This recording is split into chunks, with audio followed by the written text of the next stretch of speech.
All people in their lives strive for some dream or goal, for example, to become rich, influential, or to comprehend the truth and meaning of life. But some people are not like everyone else. This man wanted to be strong. This desire for strength remained with him even in his second life. In this fight, we see one man fighting against a large crowd. They shout at him, asking if he knows who they are. The men got tired of the boy's strange movements and decided to attack him all at once. However, he manages to avoid being surrounded by them and uses a special fighting technique called capoeira. He managed to knock one of the men down. The remaining men decide to team up and attack him, thinking that he will not withstand their attack. But he surprises them with a series of kicks using basic taekwondo techniques. One of the men insults him, calling him an insolent boy and telling him to prepare to die by an axe. But instead, the boy uses another capoeira kicking technique and defeats all his attackers. He laughs at them and asks if it was the best they could do. One of the men complains that the unknown fighter is keeping them at a distance with his strange movements. The boy tells him to shut up and accuses them of starting the fight when he was just minding his own business. He attacks them again and warns them that they are all in big trouble. They are very scared and decide to run away because they think he is a demon. Their leader beats one of his own as he tries to escape and calls him a worthless man. The leader then tells the young man that his skills are just tricks and tricks, but he cannot defeat a real master with these dirty tricks. The leader explains that the strength of a true master depends on how he uses his inner energy. He wants to show the boy how it's done. So the leader attacks the boy and challenges him to try to block his movement with his monkey jumps. But the boy uses his boxing and cross-punching techniques and punches the leader right in the face. The young man asks the leader what he was talking about all this time. A boxing ring appears in his memory, where two boxers are fighting, and the audience applauds loudly and expresses their delight. The announcer announces that Master Perfect Kang Sang-hyuk is back with a powerful cross-counter, a punch that lands straight at challenger Dero Anteo Anto. Dero Anteo Anto is knocked out, and the commentator states that Master Perfect has won again, with a record of 432 victories and 18 defeats. They announce the champion's name, Kang Sang-hyuk. They wonder who can stop this incredible winning streak. The reporter congratulates Khan and says that he has overcome false news that his health is deteriorating. He defended his title again. The reporter asks that Khan mentioned in a previous interview that he had something to say. Tell me, after this match you will leave, is it true? Khan confirms this, saying that it is true. Kang then tells them that this match will be the last of his career. All the reporters are surprised and ask if there is a reason for this sudden decision. Another reporter wonders whether Khan's selection is related to rumors about his deteriorating health. Khan tells them it's true. When asked about his health problems, Khan explains that he has serious health problems. Champion Kang's manager, who is sitting next to him, asks the reporters to let him explain everything. The manager explains that long matches and intense training caused Khan's body to rapidly deteriorate. Reporters understand this, noting that Khan has been involved in the sport for 30 years and competes in very difficult mixed martial arts competitions. Khan holds the record as the longest-serving champion, and everyone is wondering if this is the end of Mr. Perfect. The manager then announces that due to Champion Kang's health, they will end the interview here. Khan thinks to himself of Mr. Perfect, a nickname he earned after becoming a legendary figure in the world of mixed martial arts. From early childhood, he demonstrated incredible success in martial arts. He has trained in many martial arts such as boxing, Muay Thai, Taekwondo, wrestling, and many more. Khan became a champion just 3 years after he began his mixed martial arts career. He was unbeatable, with an amazing winning streak and many records. But now Khan has been involved in the sport for more than 30 years, and he has to accept it. He defeated everyone in the ring, but time defeated him. He is seriously and incurably ill. The treatment will take a long time and the result is unknown. Khan's heart wants to continue fighting, but his body can't keep up. Fate has robbed Khan of any reason to continue living, and he wonders what he has left. Khan has always been lonely in life, and it looks like he will remain lonely in death. There is no point in living any further. Isn't it better to die now invincible and in the rays of glory? The light is fading. A century of lawlessness, chaos, and endless wars. The Jun Kingdom spread across the continent and fought with those around it. Even though the Jun Kingdom was not as strong as some other major countries, it was very resilient. This was due to the technique of spiritual development that came from India and was taught by Bodhidharma. They combined this with fighting skills to create martial arts. Other countries often tried to control and suppress groups that practiced these martial arts, called Murim schools or sects. But the king of the kingdom, Jun Jusan, saw that these Murim sects had valuable power. It could help them win wars. Therefore he supported and protected them. Ju Sang's successor, Ju Sung, continued to help them. He even made an agreement that the royal family and the Murim sects would not attack each other after the continent was unified. Eventually, the Jun kingdom became the most powerful.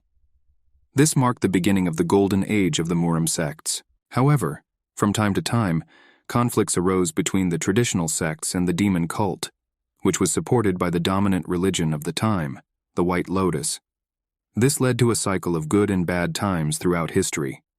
The boy learns all this from a book called Juge Jin Book 2. He closes the book. He finds Murim's history very interesting, especially the one called martial arts. The cleaning lady then comes in and asks the boy Yan White if he is here again. She reminds him that they can't let him sneak in all the time because the king will be upset. Young says he's really sorry and thought it might be awkward for the woman. The woman tells Young that this is her job and asks him to let her know in advance next time. Young agrees and says he understands. The woman asks Young where he's going now, and he says he's going to play again today. Young mentions that he might be back a little late.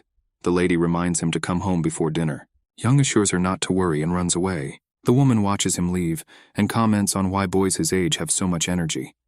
She adds that every time Young leaves, she worries that he might get into trouble. The man nearby agrees with her, saying that he is also worried. In fact, he thinks that the young master from the Golden Tiger Wall will be worth a lot of money, so he hopes that no one else will have time to kidnap the boy. Young reaches the jungle and begins doing stretching exercises. After a while, he decides that this is enough and begins to practice boxing techniques. The voices repeat the words, Mr. Perfect, #1 in the world and the strongest man in the world. His opponent arrives and everyone wonders what match they will see today. The battle begins. Yan's opponent launches a high attack, but Yan easily dodges it. He plans to measure the distance with low kicks and wait for the right moment. However, the enemy uses a cunning move. Young at first thinks it's a tackle, but then realizes it's a trick. Yan continues to practice his moves, punching and kicking into the air among the trees. The man who has been watching Yan from afar wonders what Yan is doing alone. Young continues to train, and when he kicks the tree, it splits in two. Young is amazed by the incredible power of martial arts, especially considering that he is only 9 years old. In his thoughts, Young reflects that 9 years have passed since he was reborn. In this world of Murima, with memories of his past life, he wonders if this world is a dream or reality, and whether the person he was in the past is his true self, or who he is now. Young believes that he was lucky to be reborn in Murim, because in his previous life, he could not fulfill all his desires due to the laws and rules of decency that existed there. Murim is a universe where issues of life and death are resolved with the help of force. Nothing holds him back here. He will once again make a name for himself that will rock the world, this time with his modern martial arts. The man who was watching Yan is shocked and exclaims that it is impossible for a child to have such power. Young comes closer and notices that it looks like he had an observer. He then asks the man why he was secretly watching him, and he replies that the boy's father ordered him to monitor his son's safety. Yan then mentions that he thinks the man saw all of the training Yan did. The man apologizes for this. Young thinks to himself that the situation is not good. He is worried about what might happen if his father finds out about this. Young's father is the leader of the Golden Tiger Wall, one of the 10 largest business clans, with a lot of power in the Central Plains business scene. Although they rank last among these clans, they have a good reputation for their generosity and adherence to the dominant religion. Leader Yan Jaeho had 2 daughters from his only wife and a son named Yan White. Leader Jaeho asks his son Yan if it's true that he practices martial arts, which is practiced by bandits and rabble. Yan denies it, saying it wasn't him. However, his father gets angry and wonders if Yan would dare to lie. He tells Yan that he heard about him rolling on the floor and practicing punches and kicks. The father asks if this is the kind of martial arts that random street thugs use. Young responds by saying that these are advanced techniques that will soon be called by his name, and he learned them from a certain master. Dad tells Young that if he's going to lie, at least make it believable. Young is disappointed that his father didn't believe him. His father tells Yan to stop talking nonsense, and says that if Yan wants to study martial arts, he should do it like an aristocrat, not a beggar. He suggests finding Yan a good master, and even mentions the nearby Manhwa school. He asks if Young wants to become a novice there. Young refuses, saying he doesn't want to. He adds that the martial arts he learned are amazing and advanced, no worse than what they have. The father's anger flares when he demands an explanation from Young for his seemingly absurd position. He cannot understand this sudden change in Young, who has always been an obedient son. In response, Father states that he will send Yang to Manhwa sect in 10 days and will not tolerate any objections. However, Yang has a proposal. He asks his father about the real reason he was sent to the Hua Mountain sect. He suspects that his father has acquaintances. Yang proposes a bet. Father must find a martial artist from Mount Hua to come and fight him, and then the father will see that his son has nothing to learn at school. If Yan loses, he vows to obey his father's orders without question. On the other hand, if he emerges victorious, the father will not interfere with his studies. The father, with a sly smile, agrees to this bet, believing that he has caught his son in a trap. They give each other their word as men and seal the deal. But Young realizes that his father has more on his mind than meets the eye. The father notices Young's determination, but believes that there is no way Young can win. His opponent will be none other than the disciple of Ki Hyukdo, the first elder of the Hua Mountain sect, known as the Plum Blossom Warrior. This fighter is very strong in battle, almost on par with a top-notch fighter. A girl attacks a boy, and there is not the slightest fear on her face, but only confidence in victory. Despite her efforts, the boy skillfully parries her attacks, calling them the Mount Hua cross block. She decided that she did not put in enough effort, and decides to make every effort. The girl uses the stab fighting technique, and the boy uses the 6-step sword. She decisively defeats him, and he praises her for getting stronger every day. He even suggests that it may soon become the first bud of Mount Hua.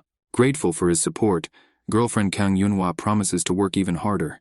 Their teacher, watching from the sidelines, admires Yunhua's talent, his personality, and he briefly wonders what it would be like to have a daughter. Ki Hek-do, the Plum Blossom Warrior, the first elder of the Hua Mountain School, devoted his whole life to cultivating talents and did not find time for marriage and relationships. Hyukdo shares the news that an old friend has invited them to his home. Yunhua is very excited and asks if she can have sweets there. Hyukdo assures her that it won't be just sweets, there will be a lot of other delicious food. Yunhua's eyes light up as she wonders if there will be more dumplings. She is completely ready for this. Hyukdo chuckles and agrees that there will be dumplings, but also mentions that there is one condition. Hyukdo explains that his friend's son, around the same age as Yunhua, is learning some strange and low-grade martial arts. The friend is worried and wants Yunhua to teach his son a lesson and convince him to stop studying martial arts this time around. Hyukdo asks Yunhua if she can do it. Yunhua enthusiastically agrees, saying that he will teach him a lesson. Several days have passed, and the people at the Golden Tiger Wall training ground are discussing the upcoming battle with the Mount Hua sect disciple. Concerns arise about Yong's chances. It is rumored that his opponent is an aspiring martial artist from the Mount Hua sect. Young's father silently believes that Young needs a major setback to bring him to his senses. Hyukdo arrives with Yunhua and apologizes for the wait. Father Young asks if their accommodation was suitable last night. Hyukdo expresses gratitude for the hospitality. Yunhua also thanks Young's father for his hospitality. Young is outraged that he is being asked to fight a child. Young's father reminds him that he is a child too. The father suggests starting sparring, now that the introductions are complete. Hyukdo agrees and asks Father Yon to take a seat in the audience. He clarifies that since this is a competition, and not a fight to the death, the swords will be wooden. It is strictly forbidden to inflict serious injuries on the enemy. The moment one of them admits defeat or falls unconscious, the other will be declared the winner. Hyukdo assures that if they feel there is a risk of serious injury, they will stop the match immediately. Having established the rules, Hyukdo announces the start of the match between Yong Huitai and Kang Yunhua. Yunhua introduces herself as Mount Hua sect's 4th-ranked novice, Kang Yunhua. She explains that she will use the 6-sword combination technique. Hyun introduces himself as Yon Huitai and strikes a strange pose. Yunhua wonders about Young's strange posture and behavior. She believes that in a training match, it is customary to represent one's sect and martial art, and decides that her opponent is too arrogant. In response, Yunhua decides to try his best and win. Yon expects her attack. Yunhua uses his 6-sword combination technique, and Yon doesn't use anything. He just goes ahead. Yunhua, however, finds Young's approach pathetic, seeing him as a child without strategy or calculated movements. She believes that victory is in her hands. As they begin to wrestle, Yon puts his wrestling skills to use and quickly defeats Yunhua on his first try. Takedown. And no wooden sword will help here. The enemy is fast and strong. Young's father, Teacher Hyekdo, and other spectators are amazed at such a quick and convincing victory. They've never seen anything like this. Yunhua protests, claiming that this is not martial arts, but street fighting. Yon counters by saying that winning is all that matters in a fight. Mr. Perfect is not just a champion. He established a remarkable record, winning in all weight categories. from the lightest to the heaviest, one after another. His secret to success lies in the ability to exploit his opponent's weaknesses. During the fight, Yeon hits Yunhwa with a powerful blow, leaving a dent in the ground. Yeon feels like a winner, but his father screams that the brat ruined the fight, and now he's talking about victory. Young is confused and asks if he really messed up. He explains that he stopped the fight because his opponent could not move and would have been seriously injured. However, his father scolds him, stating that what he was doing was not martial art, but a street fight. Young asks why that's bad. He trains and achieves enlightenment. This is martial art. Young gives his father a headache. Hecto thinks the boy is right about something. It's amazing that Young can control his internal energy so well at such a young age. But as a martial artist, Hyukdo cannot consider what they are doing to be a real fight. Hyukdo talks to Yeon and says that his fighting is no different from the martial arts of the demonic sex. Hyukdo tells Yeon that martial arts is not just about becoming strong. They are also about being noble and improving your mind and body. But Yeon asks Hyukdo, what is the difference between the invincible demon, a master of traditional martial arts, whose fame spread decades ago, and the king of eccentricity and nobility, who came from a demonic sect but fights nobly and honestly? This confuses Hyukdo, and he asks Yeon what he just said. 80 years ago, there lived an experienced and respected martial artist named Invincible Demon Bang Seong, who was a member of an ordinary martial arts group. Later, he discovered the abyss of evil within himself. He learned some forbidden and evil ways of fighting and used them to kill many people. These forbidden paths were also in a secret book that talked about how to control your bad desires and become a better person. But Pansong misunderstood this, and this made his evil desires even worse. Thus, he became the greatest villain of his age. And the king of eccentricities and nobility, Pyok Yomwi, has always enjoyed people's love. He is the leader of a street group. He wants to become super strong in martial arts and become one of the top 100 martial artists. Strict laws reign in his group. Young asks Hyukdo if learning the rules of martial arts makes you normal. Hyukdo believes that Yeon's words make sense. He wonders if he was unfair in his thoughts all this time. He believed that people who follow strange paths seek only power, while those who follow the right paths are aimed at self-improvement and maintaining honor. But now he's not so sure. Young is puzzled by how seriously Hyukdo is taking this. He assumes that everyone has their own likes and dislikes. Suddenly, Hyukdo receives enlightenment. A blue glow surrounds him. Someone congratulates him and says it's great for their martial arts group. But Hyukdo downplays it, saying it's not that big of a deal. He just realized that he still had to study and study if the boy could do it in a dispute. Young finds it a bit corny, like in teen mangas. He wonders how Hyukdo achieved enlightenment because of what he said. Yeon then asks Hyukdo that he won their sparring anyway, right? Hyukdo hesitates a bit but then agrees. Young excitedly tells his father that he won the bet. Father Young gets upset because he firmly believes in keeping promises. Hyukdo turns to Yeon and thanks him, saying that he gained enlightenment thanks to Yeon. Hyukdo then asks if Yeon is ready to fight him. Young gets a little annoyed and asks if this is really necessary, but his father scolds him, saying that this is a very rare opportunity. He tells Young that he will be able to see the incredible martial arts of the Manhwa sect up close. Hyukdo adds a condition, and says that if he is satisfied with their fight, he will reward Yeon. Young is surprised and asks what the reward is. Hyukdo explains that it appears that Yeon has only learned one specific technique, but if he is happy with their fight, he will help Yeon learn any other martial arts technique he wants. Young is excited and asks if Hyukdo will really help him learn any technique he chooses. Hyukdo confirms this, but says it depends on how their fight goes. Then Young adds something else. He asks what will happen if he defeats Hyukdo. Hyukdo deep down thinks that for a child who is not yet 10 years old, this is very self-confident. But he still agrees and adds that if Yeon defeats him, he will be indebted to Yeon. In his thoughts, Young realizes that this is a great opportunity. He can learn a new technique, and the powerful elder from the Hua Mountain sect owes him. He notices Yunhwa and feels a little sorry for her. Hyukdo prepares to fight and asks Yeon if he is ready. Young takes an unusual pose and confirms it. The battle begins. Both fighters appear unusually still, unlike the previous match. The atmosphere became quite serious. Yeon admits that Hyukdo is truly a formidable martial artist, as he senses Hyukdo's inner strength and sees his aura. He decides that he must somehow get into close combat. Contemplating whether he should feign an attack and then retreat, Young concludes that such a half-hearted maneuver will not work.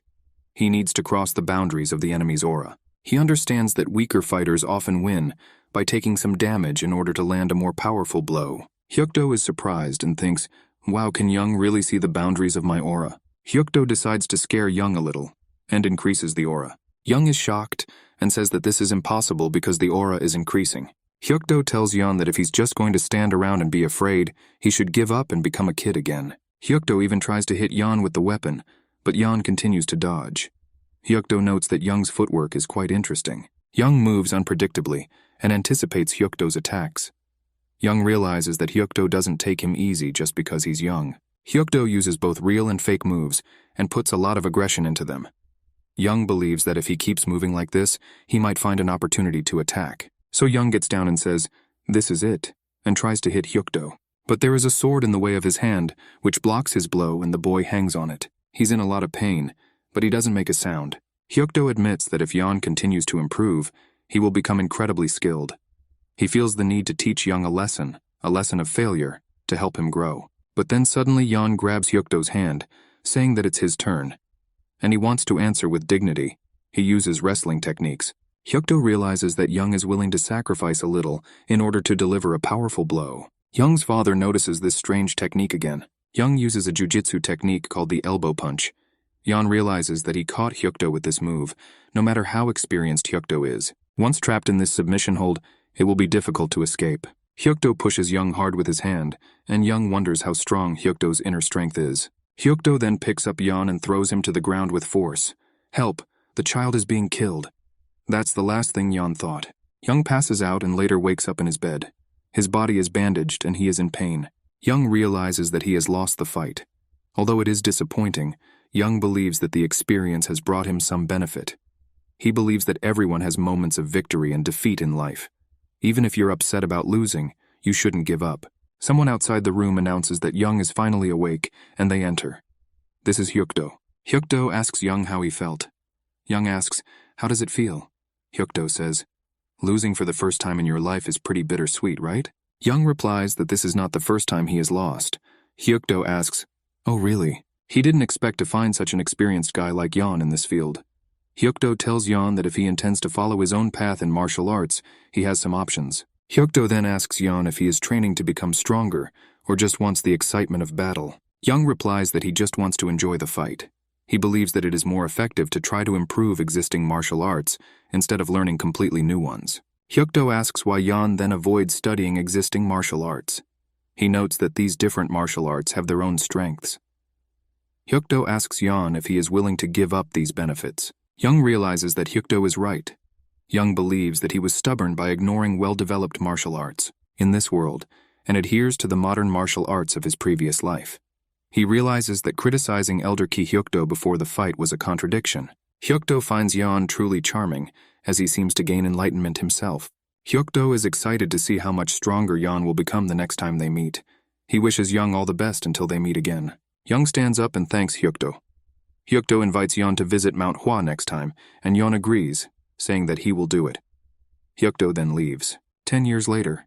During this time, the youngest master of the Golden Tiger Wall had grown into a respected teenager. Young goes outside and realizes that it is so bright, perhaps because he has not been out in the sunlight for a long time.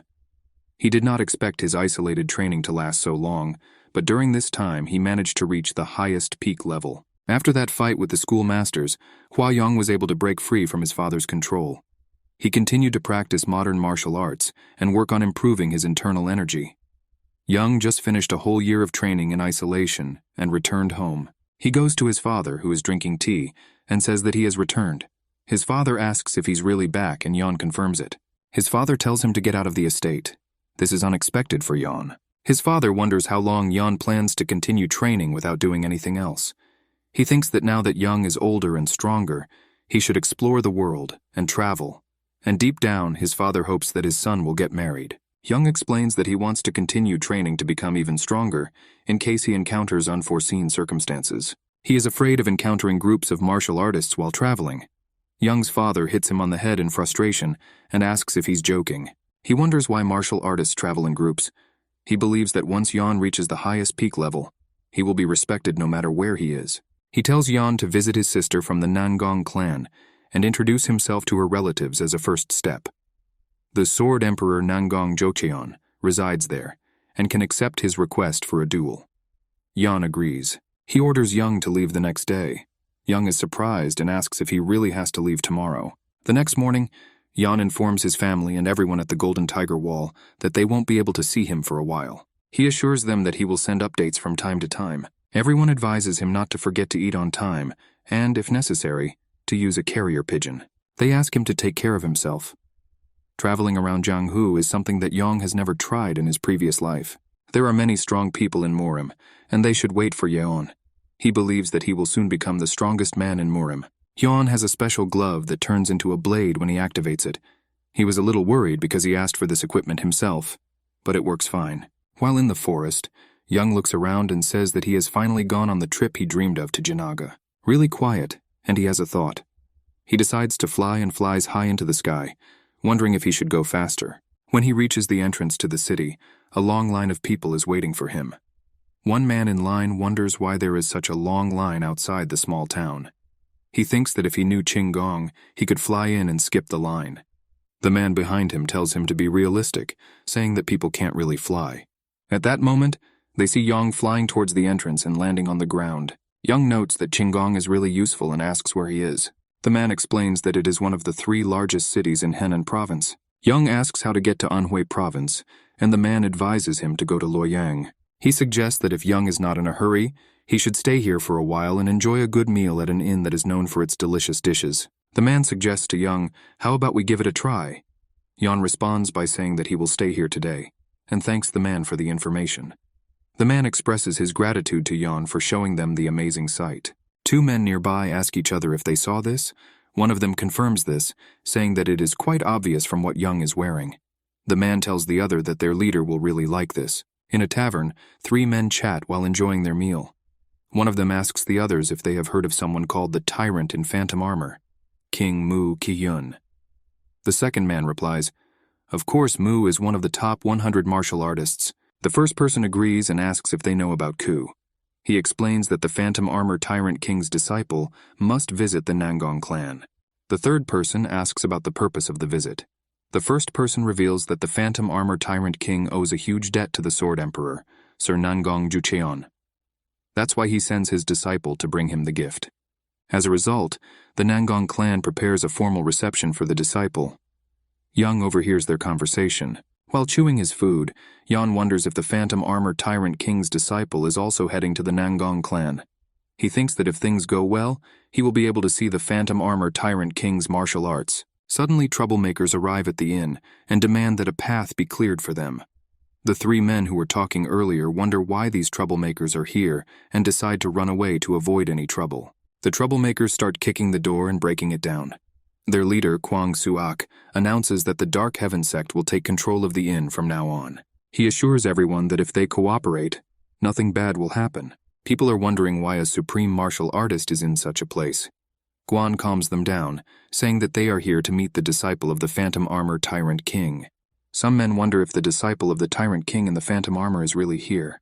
Yan thinks to himself that he doesn't know who the disciple of the Tyrant King of the Phantom Armor is, but he will be in trouble because these troublemakers are after him. Quan approaches Yan and calls him the disciple of the Tyrant King in Phantom Armor, asking him to come with them. Yan is so surprised that he spills the water he was drinking. He tells Guang that he is not the disciple of the Tyrant King of the Phantom Armor. Quan insists that Yan shouldn't pretend not to know and says that it would be stupid not to recognize him in that armor. Quan convinces Yan not to worry, promising to spare his life if he gives up the gift meant for the Nangong clan. Quan thinks to himself that by taking the elixir of Heaven's Ascension, a gift that Yan possesses, he will reach the level of Supreme Peak. Then this region will belong to Kwang. Young realizes that talking to Quan and his men probably won't work because they seem stubborn. So Young decides he has no other choice. He gets up and starts to leave. One of Quan's men tells Quan that Yan is trying to escape. Quan asks if Young really looks like he's running away. Young looks back at them and invites them to come with him. They find themselves in a place among the trees. Quan tells Yan that it is not too late and asks him to give the elixir of ascension to heaven. Yan yells at Quan to shut up and insists that he is not the disciple of the Tyrant King of the Phantom Armor and attacks. This angers Quan, and he asks Young if he even knows who he is dealing with. Quan threatens to kill Yan because it seems like Yan wants to die. Quan attacks Yan with all his might, telling him to die. But Yeon manages to dodge the attack and counters with a powerful blow using the spin kick. Back elbow technique. Kwon is thrown into a tree, breaking it on impact. Kwon's men are shocked and wonder how Yeon could send a supreme martial artist flying with just one blow. Young yells at Kwon's men and asks what they are looking at. He warns them that they are in trouble too. The men start screaming at each other, telling each other to run away because they think the Tyrant King's disciple in the phantom armor is causing chaos. The next day, the two men are talking again at the hotel. One of them wonders what happened to the disciple of the Tyrant King of the phantom armor yesterday. The other guy says he's curious too. The first man explains that since Yeon was taken away by first martial artist Invincible Single Shield and his followers, he doubts that Yeon escaped without getting hurt. Another man suggests telling the authorities, although it is too late. He feels sorry that a young man like Yeon became a victim. The first man asks what if they face retribution when the troublemakers find out. They may get hurt if they find themselves in such a situation. Suddenly a man enters the hotel and shouts, "Big news." The men ask him what happened, and he informs them that the invincible Solitary Shield and his group were defeated by the disciple of the Tyrant King of the Phantom Armor. The man adds that what is even more amazing is that they are all alive, but their energy has been destroyed. People wonder if this is even possible. Another man says it's impressive to be able to stop criminals without killing them. Yeon is truly the young dragon, the dragon who represents honor and justice. People rejoice at the appearance of this knightly dragon. Some people think that this means that the elixir of heaven's ascension is still in the possession of the disciple king, which will be great news for Chief Sa Tai-chek. Young expresses disappointment. He can't believe that such weak people are causing problems in such a dangerous place as Murim. Kwon and his men turned out to be much weaker than Young expected. However, Yeon is sure that supreme martial artists or incredible people must be somewhere in Murim. You never know. The child and the old man whom Young accidentally met on the road could be the cause of the problem in this world filled with violence. Well, Young thinks, but not the worthless and weak ones he contacted yesterday. Young notices something and sighs. He tells whoever is hiding to come out now. The men hiding behind the trees note that Young is much younger than they expected. Another says Yeon looks fragile and weak. Young asks them who they are. One of the men asks Yeon if he has anything healthy. He asks if Yeon is willing to share it with people as pathetic and weak as them. Their leader arrives and addresses Yeon as the disciple of the Tyrant King of the Phantom Armor. Yeon gets very annoyed and tells them that he already said that he is not the disciple of the Tyrant King of the Phantom Armor. The leader tells Yeon that there is always someone better and then attacks him. He suggests that Yeon try to use his ridiculous technique to defend against the attack. However, Young responds by punching the leader hard in the face and throwing him to the ground. Yeon looks back at the leader's followers, and they all act scared, lying on the ground as if they were injured to avoid being attacked by Yeon. Yeon thinks he doesn't need to spare their lives, but since he already destroyed their energy sources, they probably won't be able to take revenge.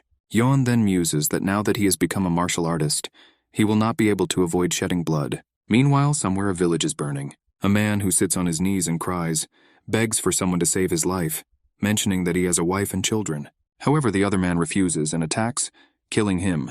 The man tells the lifeless body that he shouldn't have crossed his path, and that's why he had to destroy the entire village because it upset him so much. This person is the Fist Demon, the twin brother of the Palm Demon. Someone approaches the Fist Demon and tells him that they have no time to waste. They must find the Tyrant King's disciple in the Phantom Armor before he arrives in Nangong. This person is the Palm Demon. Fist Demon urges Palm Demon not to worry, saying that he is almost certain that the disciple has not yet reached Luoyang. Palm Demon asks Fist Demon how he knows this. Fist Demon replies that he has good instincts. Palm Demon finds it surprising that Fist Demon himself says this. They leave, and behind them remains a destroyed village. In the forest, Young calmly drinks tea with the men. One of them informs him that to get to Luoyang, he just needs to keep walking in that direction for about another half day. The man invites them to travel together as they are heading in the same direction. Young agrees, thinking it's nice to have friends. He hopes that this will put an end to the pesky troublemakers following him. Yeon also genuinely wonders who the current disciple of the Tyrant King in the Phantom Armor is. Suddenly there is a huge explosion that shakes the surrounding area. Young acts quickly to ensure the safety of the men accompanying him. They gratefully thank him for his quick response. Young advises them to leave the place immediately due to the existing danger. The Fist Demon and the Palm Demon arrive. Fist Demon addresses Palm Demon, confirming that his previous prediction was indeed accurate. The Tyrant King's disciple in the Phantom Armor has not yet arrived in Luoyang. Yeon's voice rises as he yells at them, revealing that he is not the disciple of the tyrant king of the Phantom Armor. Demon Fist asks if Yan expects them to believe his words. The Palm Demon, on the other hand, admires Yan's courage to speak to them so boldly. He explains that they are known as the Fist Palm Twin Demons, notorious villains from previous generations. These two were very bad criminals who liked to hurt people and kill for no reason. They became enemies of the Murim world and angered many people. But they were elusive because of their skill and animal instincts. Palm Demon explains that they planned to take a break until they reached a certain level, but they heard that Yang had the elixir of heaven's ascension. In response, Yan quickly kicks the Palm Demon, causing it to fall to the ground. The Fist Demon angrily scolds Yan, accusing him of cowardly attacking. He then tries to attack Yan. Yan realizes that the Fist Demon's attack is fast but straightforward, presenting an opportunity for him to close the gap. However, the Fist Demon lands a powerful blow on Yan, causing him great pain.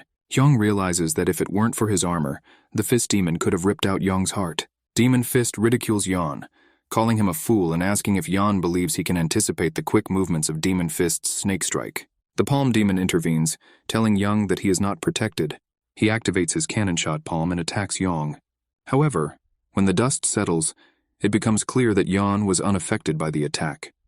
Palm Demon suggests that Yan is not an ordinary child. The Fist Demon suggests ending the confrontation as quickly as possible, and the Palm Demon notes that there hasn't been such an interesting goal for a long time. Yang realizes that both the Fist Demon and the Palm Demon are very skilled fighters, but they have similar fighting styles. The Fist Demon attacks Yan, telling him that regret won't help now. He activates his powerful Death Hurricane Fist technique. Yang realizes that he can't just dodge because the Palm Demon is waiting to attack him. Palm Demon notices that Yan is intentionally leading Fist Demon's attack in a different direction from his own. Yan also uses footwork that Palm Demon has never seen before. However, the Palm Demon doesn't allow a young man like Yan to make a fool of him. He activates his cannon shot palm and attacks Yang. Yan runs after the Fist Demon. The Fist Demon asks if Yan thinks he can survive by just hiding behind him. He activates his quick snake lunge technique and attacks Yang, thinking that this is the end. But Yan manages to kick Demon Fist so hard that he coughs up blood. The Palm Demon yells at Yang, demanding to know what he did to the Fist Demon. Yang shows the knife in his boot and says that the twins were overtaken by karma for killing innocent people. The demon tells Yan to be quiet and attacks him, threatening to crush Yan into fine dust, saying that the elixir of heaven's ascension has no meaning. Palm Demon uses its powerful cannon shot palm attack, striking Yan at full force, sending him flying. The demon scolds Yan for such arrogant behavior, believing that Yan turned to dust along with the elixir of ascension to heaven. However, to his surprise, Yan suddenly flies down from above, asking who turned to dust. The demon angrily asks Yan when he went into a jump. Yan advises them that if they want to save their lives, they should surrender now. Demon Palm warns Yang that even with Qinggong, he won't be able to dodge this attack. He screams, palm cannon shot, and attacks Yan. In response, Yan uses the spin kick technique to counterattack the opponent. The Palm Demon falls to the ground, blood pouring from its mouth. Fist Demon then asks Yang if he thinks he is any different from them. He states that the smaller number of people Yan killed, compared to the Fist Palm Demons, does not change the fact that Yan will eventually become addicted to killing and obsessed with it, just like them. Fist Demon ominously tells Yan that he will see him in hell and falls lifeless. With a mouthful of blood, Yang counters that they don't know for sure. Yang looks around the area, suspecting that someone is secretly watching him. He calls upon the hidden observer to reveal himself. The hider apologizes, admitting that he may have stumbled upon it by accident. He admits that he had the urge to help, but Yan's fighting skills were so dominant and impressive that he felt obligated to just watch. Yang wonders why the observer chose to remain passive rather than intervene. The man expresses sincere regret and offers to do everything to make amends, seeking Yang's forgiveness. Inwardly, Yan theorizes that the man may be affiliated with the Orthodox faction based on his polite manners and knowledge of martial arts observation etiquette. The columnist praises Yan for his remarkable skills, expressing surprise that he was able to single-handedly defeat the notorious criminal mercenaries, the Fist Palm Twin Demons. Yan is puzzled by the mention of a reward. He asks for clarification and asks if the government actually gave a reward to the criminals. The man confirms this, explaining that despite all efforts, the authorities were unable to apprehend these criminals and bring them to justice. Yang asks the man if he remembers saying he would do whatever Yang asked. He tells the man that in that case he should go and report this to the government. Luoyang first. The man gratefully grabs Yang's hand and thanks him for his forgiveness. He introduces himself as Yoon Tae-ho and promises to inform the government about what happened.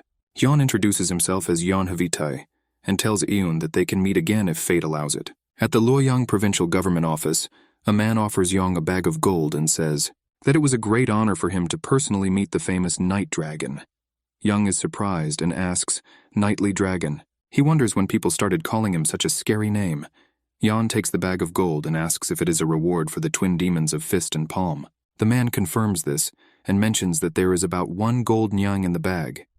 Yeon mentally calculates that a typical commoner's monthly expenses are about 1 silver nyan, and 1 gold nyang is equal to about 100 silver nyangs, so that's a lot. He is impressed that Yoon Tae-ho kept his promise.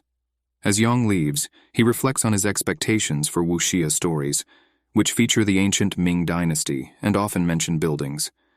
However, he is surprised to discover that this world is completely different. He had never heard of the Jun Kingdom's attempt to unify the Central Plain. This world is more developed and civilized than he imagined. While taking a bath, Yeong expresses satisfaction that he has found a technique that combines charm and magic, which is what he was looking for. He notes that the place is more like a fantasy world than the wuxia world he expected. Yeong expects that he will learn more as he travels through this world. At night, while Yeong is sleeping, someone enters his room and is looking for something. He checks to see if Yeong is sleeping. The man gets upset, muttering that it definitely happened here. He wonders where Yeong hid it. Yeong suddenly spoke up, advising the man not to steal. With skillful precision, Yeong blocks a person's acupuncture points. The person cannot move his body. Yeong asks him if he found what he was looking for, and Yoon Tae-ho addresses him. Yoon Tae-ho is surprised and asks how Yeong knew it was him. Yeong responds by saying that he knew it from the moment Eun put the tracking scent on him when they shook hands earlier. Yeon informs Eun that he must be mistaken in thinking that Yeon is the disciple of the Tyrant King Phantom Armor. Yeon changes the subject, telling Eun that now that he caught him red-handed, his life is in Yeon's hands. Yeon offers Eun a choice. He can either face death at Yeon's hands or reveal his true identity. Eun taunts Yeon, wondering if Yeon, the Night Dragon, will harm him. He asks if Yeong thinks it will scare him. Yeong warns Eun that he still doesn't seem to understand the gravity of his situation. He asks if Eun thinks that Yeong is incapable of resorting to torture. Yeong then explains that he's giving Eun a chance right now. Eun is now very scared, and asks if Yeon is really the Dragon Knight of the Orthodox sect, and questions how he could engage in such activities. Yeon denies these rumors, explaining that it is a coincidence that the people who attacked him were all villains. Yeong tells Eun that he will now bring the scissors to begin the torture. Eun begs Yeon not to torture him, saying that he will do as Yeon says. Yeong decides to take off Eun's mask first. Eun asks him to wait a minute, but Yeong continues and takes off his mask. To Yeon's surprise, he discovers that Eun is a woman under the mask. This discovery shocks him. The woman asks if Yeon has any complaints about her real identity. Yeon reflects on how the handsome guy he met in the wuxia novel turned out to be a woman. Yeong thinks about what to do next. The woman, fearing that Yeon might kill her or put her in jail, decides that she should take action. She asks Yeong if he knows who she is. Yeong asks about her identity, and she reveals that her mother is the leader of the Hao clan. Yeon bursts out laughing, finding what the woman said incredibly absurd. He wonders why she was pretending to be a member of one of the 3 great clans of Loyang. The woman angrily protests that she is serious, and insists that her mother is indeed the leader of the Hao clan. She warns Yeong that if he tries to harm her, she will kill him. Yeong reassures her, saying that he believes her. The woman is surprised and asks if he sincerely trusts her. Yeon explains that normally in such a situation no one would impersonate the young leader of the Hao clan. If she really is the clan leader's daughter, then what she did was a mistake. The woman asks what Yeong means by mistake. Yeon informs her that thanks to her actions, he now has something he can use to control the situation over the Hao clan. Luoyang Pavilion is one of the 3 most famous buildings in Luoyang. It is known as a brothel, but what made it famous was a special wine called magic wine. Many influential and famous people visited this place. However, there is a secret of Luoyang Pavilion that only a few know about. It serves as the headquarters of the Hao clan. Yeon enters Luoyang Pavilion with this woman. Hao clan leader Yoon Seol-hyun greets Yeong. Yeon expresses admiration for Seol-hyun's composure, even though her own daughter is being held hostage. Seol-hyun asks Yeong if he is threatening her at this point. Yeong suggests they stop acting and be honest with each other. He asks Seol-hyun if she expected him to grab her daughter. Seol-hyun asks why Yeong thinks that. Yeon explains that her daughter Yoon Bi-hwa has been a kleptomaniac since childhood, but this was the first time she had stolen so boldly.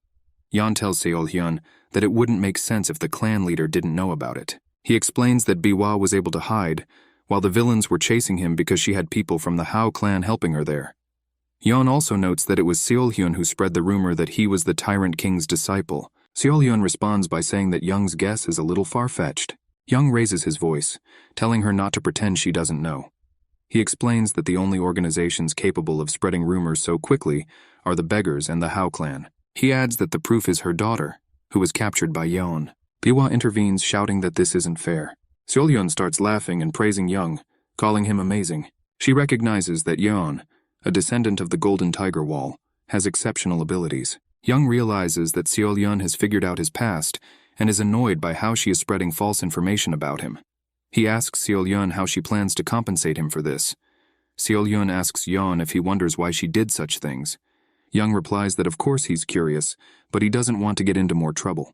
He tells Seol-hyun that if she compensates for the losses he suffered, he will act as if it never happened. Seol-hyun comments that Young acts like the leader of the Golden Tiger Wall and praises his speaking skills. She asks him what he wants. Yeon explains his two requests. First, if the Golden Tiger Wall asks for help from the Hao clan, they must provide assistance at least once. Secondly, Young asks for the Azure Wolf Tablet. Seol-hyun gets angry and asks if Young thinks she's stupid. She believes these conditions are too complex to compensate. Young counters by saying that the Hao clan caused him 3 significant losses. First, they spread false rumors, causing many people to chase him. Secondly, it strained his relationship with the Tyrant King of the Phantom Armor, one of the top 100 martial artists. The latest loss occurred when her daughter tried to steal from Yeon in his room. Seol-hyun gets angry and wonders how a young man like Yeon, an outstanding martial artist, can radiate so much pressure and bloodlust. She realizes that the information about Yeon was wrong from the beginning. Although Seol-hyun is just at the beginning of her peak, she didn't expect someone Yeon's age to be so formidable. She admits her mistake and says that she should have found out about Yeon's level before taking any action. Seol-hyun asks Young about the last condition. Young says it's not a big deal. He asks her to provide him with a list of Jianghu's top 100 martial artists. Seol-hyun asks why if Young plans to challenge each of them to a fight. Young confirms this, saying that he needs this experience. Seol-hyun admits that a rising martial artist like Yeon could benefit from such challenges. She also reveals that it is true that the Tyrant King's disciple in the Phantom Armor possesses the elixir of heavenly ascension and plans to give it to the Nangong clan. Seol-hyun informs Yeon that she was asked to ensure his safe arrival and was paid a large sum for it. Young understands and asks her why she is telling him this. Seol-hyun apologizes for involving Yeon in this incident. Young says he's fine as long as he gets compensated and doesn't want to dwell on it. Regarding his daughter's misdeeds, Young hopes that Seol-hyun will punish her severely. Biwa protests and asks why she should be punished. Yeon realizes that being on the list of the top 100 martial artists is a good deal. He reads the name of the rank 85 martial artist, Dam Hoge, and feels happy that Hoge is nearby. Yeon decides that he must fight Hoge. Although Hoge is ranked among the top 100 martial artists, the world pays more attention to his eccentricities than his martial arts skills. Hoge is known for his eccentricity, especially his obsession with discussing topics such as names. Rumor has it that if you can satisfy Hoge with your words, he may give you a token, called a beggar's tablet, which proves your connection to the beggar sect. However, no one ever received this plaque. Yeon greets Hoge and introduces himself as Yeon Hwitae, a newcomer to the Murim world. He pays homage to Dame Hoge of the beggar sect. Hoge asks Young if he came to share interesting stories with him. Young confirms this and claims that he knows many stories that Hoge has never heard of before. Hoge boasts that he has heard most of the stories in the world, but is intrigued by the prospect of hearing something new. However, he warns that if Young's stories turn out to be ordinary, he will punish him. Feeling the pressure, Young realizes that Hoge is an incredibly skilled martial artist. He ponders what stories he should use to entice Hoge. Young gets excited thinking about sharing stories about wuxia and offers to continue their conversation at the hotel. Hoge insists that he won't drink with Young until he recognizes him as a real guy. Narrator. Later, they find themselves in a cozy hotel. Hoge, eager to hear the continuation of the monkey story, questions Yeon's abrupt pause. Yeon playfully teases Hoge, telling him there is more to the story and urging him to enjoy the delicious food. Hoge, losing patience, demands that Young continue the story.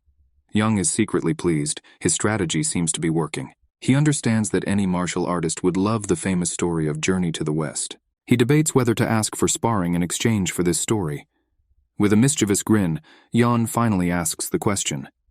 Hoge firmly states that for such a short story, sharing the beggar sign, the symbol of the beggar sect, is out of the question.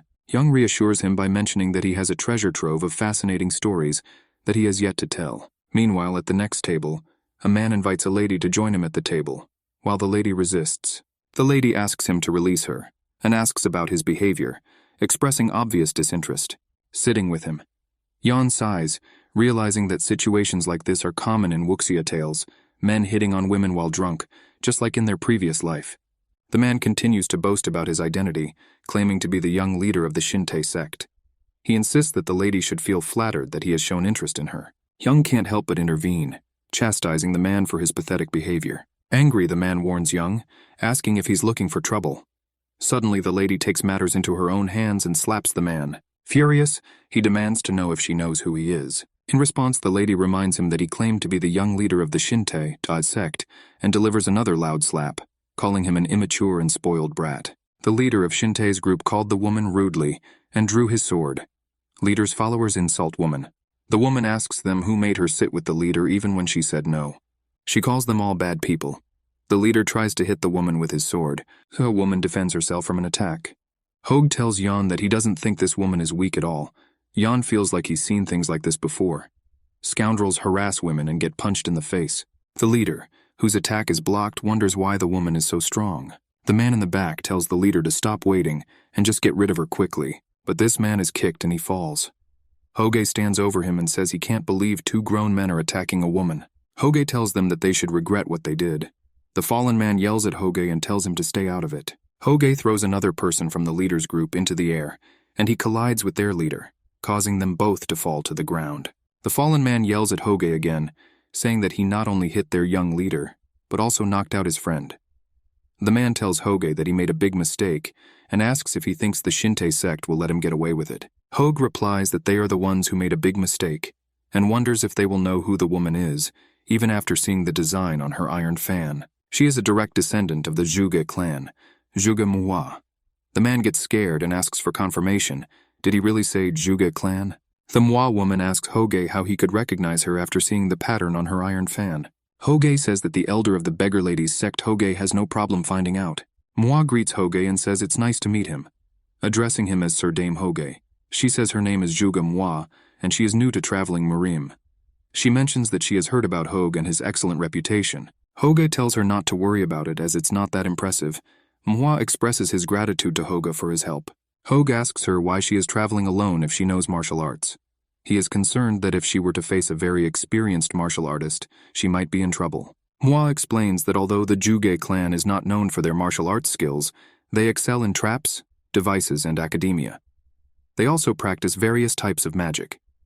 She mentions that if she meets a martial artist she can't handle, she will be able to summon a hungry golem, which is only taught to the direct descendants of the clan. Depending on the situation, she can also use space control magic. Young realizes that Manhwa is skilled in magic and even knows summoning magic. He's thinking about teaching himself if he ever gets the chance. Young asks if one of these people claimed to be the young leader of the Shintai sect. Hoge wants to know why Young is asking and if he is worried. Young responds by asking why he would worry. Hoge chuckles and admits that he may have made a mistake. He assures Young that the Zhuge clan, one of the 5 great clans, will not be afraid of a small sect like Shintai. Hoge informs Young that, as a direct descendant of one of the 10 largest trading clans, Golden Tiger Wall, Jan has nothing to worry about either. Manhwa excitedly asks Jan if he is the son of the leader of the Golden Tiger Wall. Jan privately believes that all the female character types found in wuxia stories are present here. He wonders if this place is the real world of Murim or just a virtual one. If it's virtual, then are all the people he's met and talked to fake too? Hoji notices Young's behavior and asks what happened. Young smiles and says that if the cliché still happens, he should deal with it. Now, Hoge is puzzled and asks, what kind of cliché? In the Shintai sect, a young leader lies on a bed with a red mark on his face. Shintai sect leader Kang Seokju stands next to his son and angrily asks who dared to harm him. He asks his followers to find out who did this. The man explains that the young leader was relaxing at the hotel when this happened. Seokju is surprised and asks, at the hotel? Who is guilty? The man tells him that it was a woman, presumably from the Zhuge clan. an old man who seems to be from the beggar sect, and an unknown young man. Seokju is worried because he knows that the Juga clan is one of the 5 most powerful clans, and the beggar sect is also involved. He clenched his teeth, wondering what to do in this situation. Seokju decides that they must retaliate since the young leader of their sect was attacked. However, he realizes that the Shintai sect is not strong enough to fight both Juge and the Juge clan and beggar sect. Seokju asks the man about the last person involved, but he doesn't know all the information. He says that it looks like this man, Yon, met Juge for the first time. The man adds that it seems like he just recently met a member of the beggar sect. Hearing this, Seokju smirks, thinking that the last person must not be that important. Seokju orders the man to find the last person and bring him here. However, the man hesitates and suggests that he deal with this person first before taking action. Seokju disagrees, stating that even if a person has connections, he is still a better choice than the other 2. Since they do not know each other well, it will not be easy for them to interfere in their affairs. Seokju firmly orders the man to bring this guy here immediately and asks if he understands. Additionally, Seokju informs his man that if Young resists, he should beat him severely. Suddenly they are attacked with rocks, and Seokju and his man wonder what it is. In the midst of the chaos, Yon appears and delivers a powerful blow to the man's face. This action enrages all of Seokju's people, who demand to know how Yon dares to cause trouble in this place. They try to attack Yon, warning him that he won't be able to leave here alive. In the midst of the confrontation, Young thinks to himself that clichés are best when they are subverted. Yon operates using his martial arts techniques, first with a left hook, and then with a right hook, which allows him to strike and defeat all of Seokju's men. These people come towards him with swords, threatening to kill him. Yong's body is filled with internal energy that he cultivates, capable of delivering even a standard blow.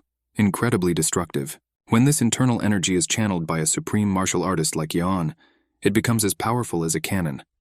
With just one blow, Yon sends all of Seokju's men back. Seokju arrives on the scene brandishing his sword. He questions Yon about the chaos he unleashed on his territory and asks whether the First Blood sect instigated Yon's actions. Seokju then attacks Young with his sword. Yon defends himself from the attack using his glove. Seokju notices Young's unique glove and comments on it. He then launches another attack, inviting Yon to block it. Seokju uses a technique called Blood Demon Crane Kick and stabs Yon. However, Young skillfully dodges the attack and counters with a powerful roundhouse kick. This causes Seokju to crash into a wall. Seokju realizes that Young destroyed his energy core with a simple kick. He demands to know who Yon is.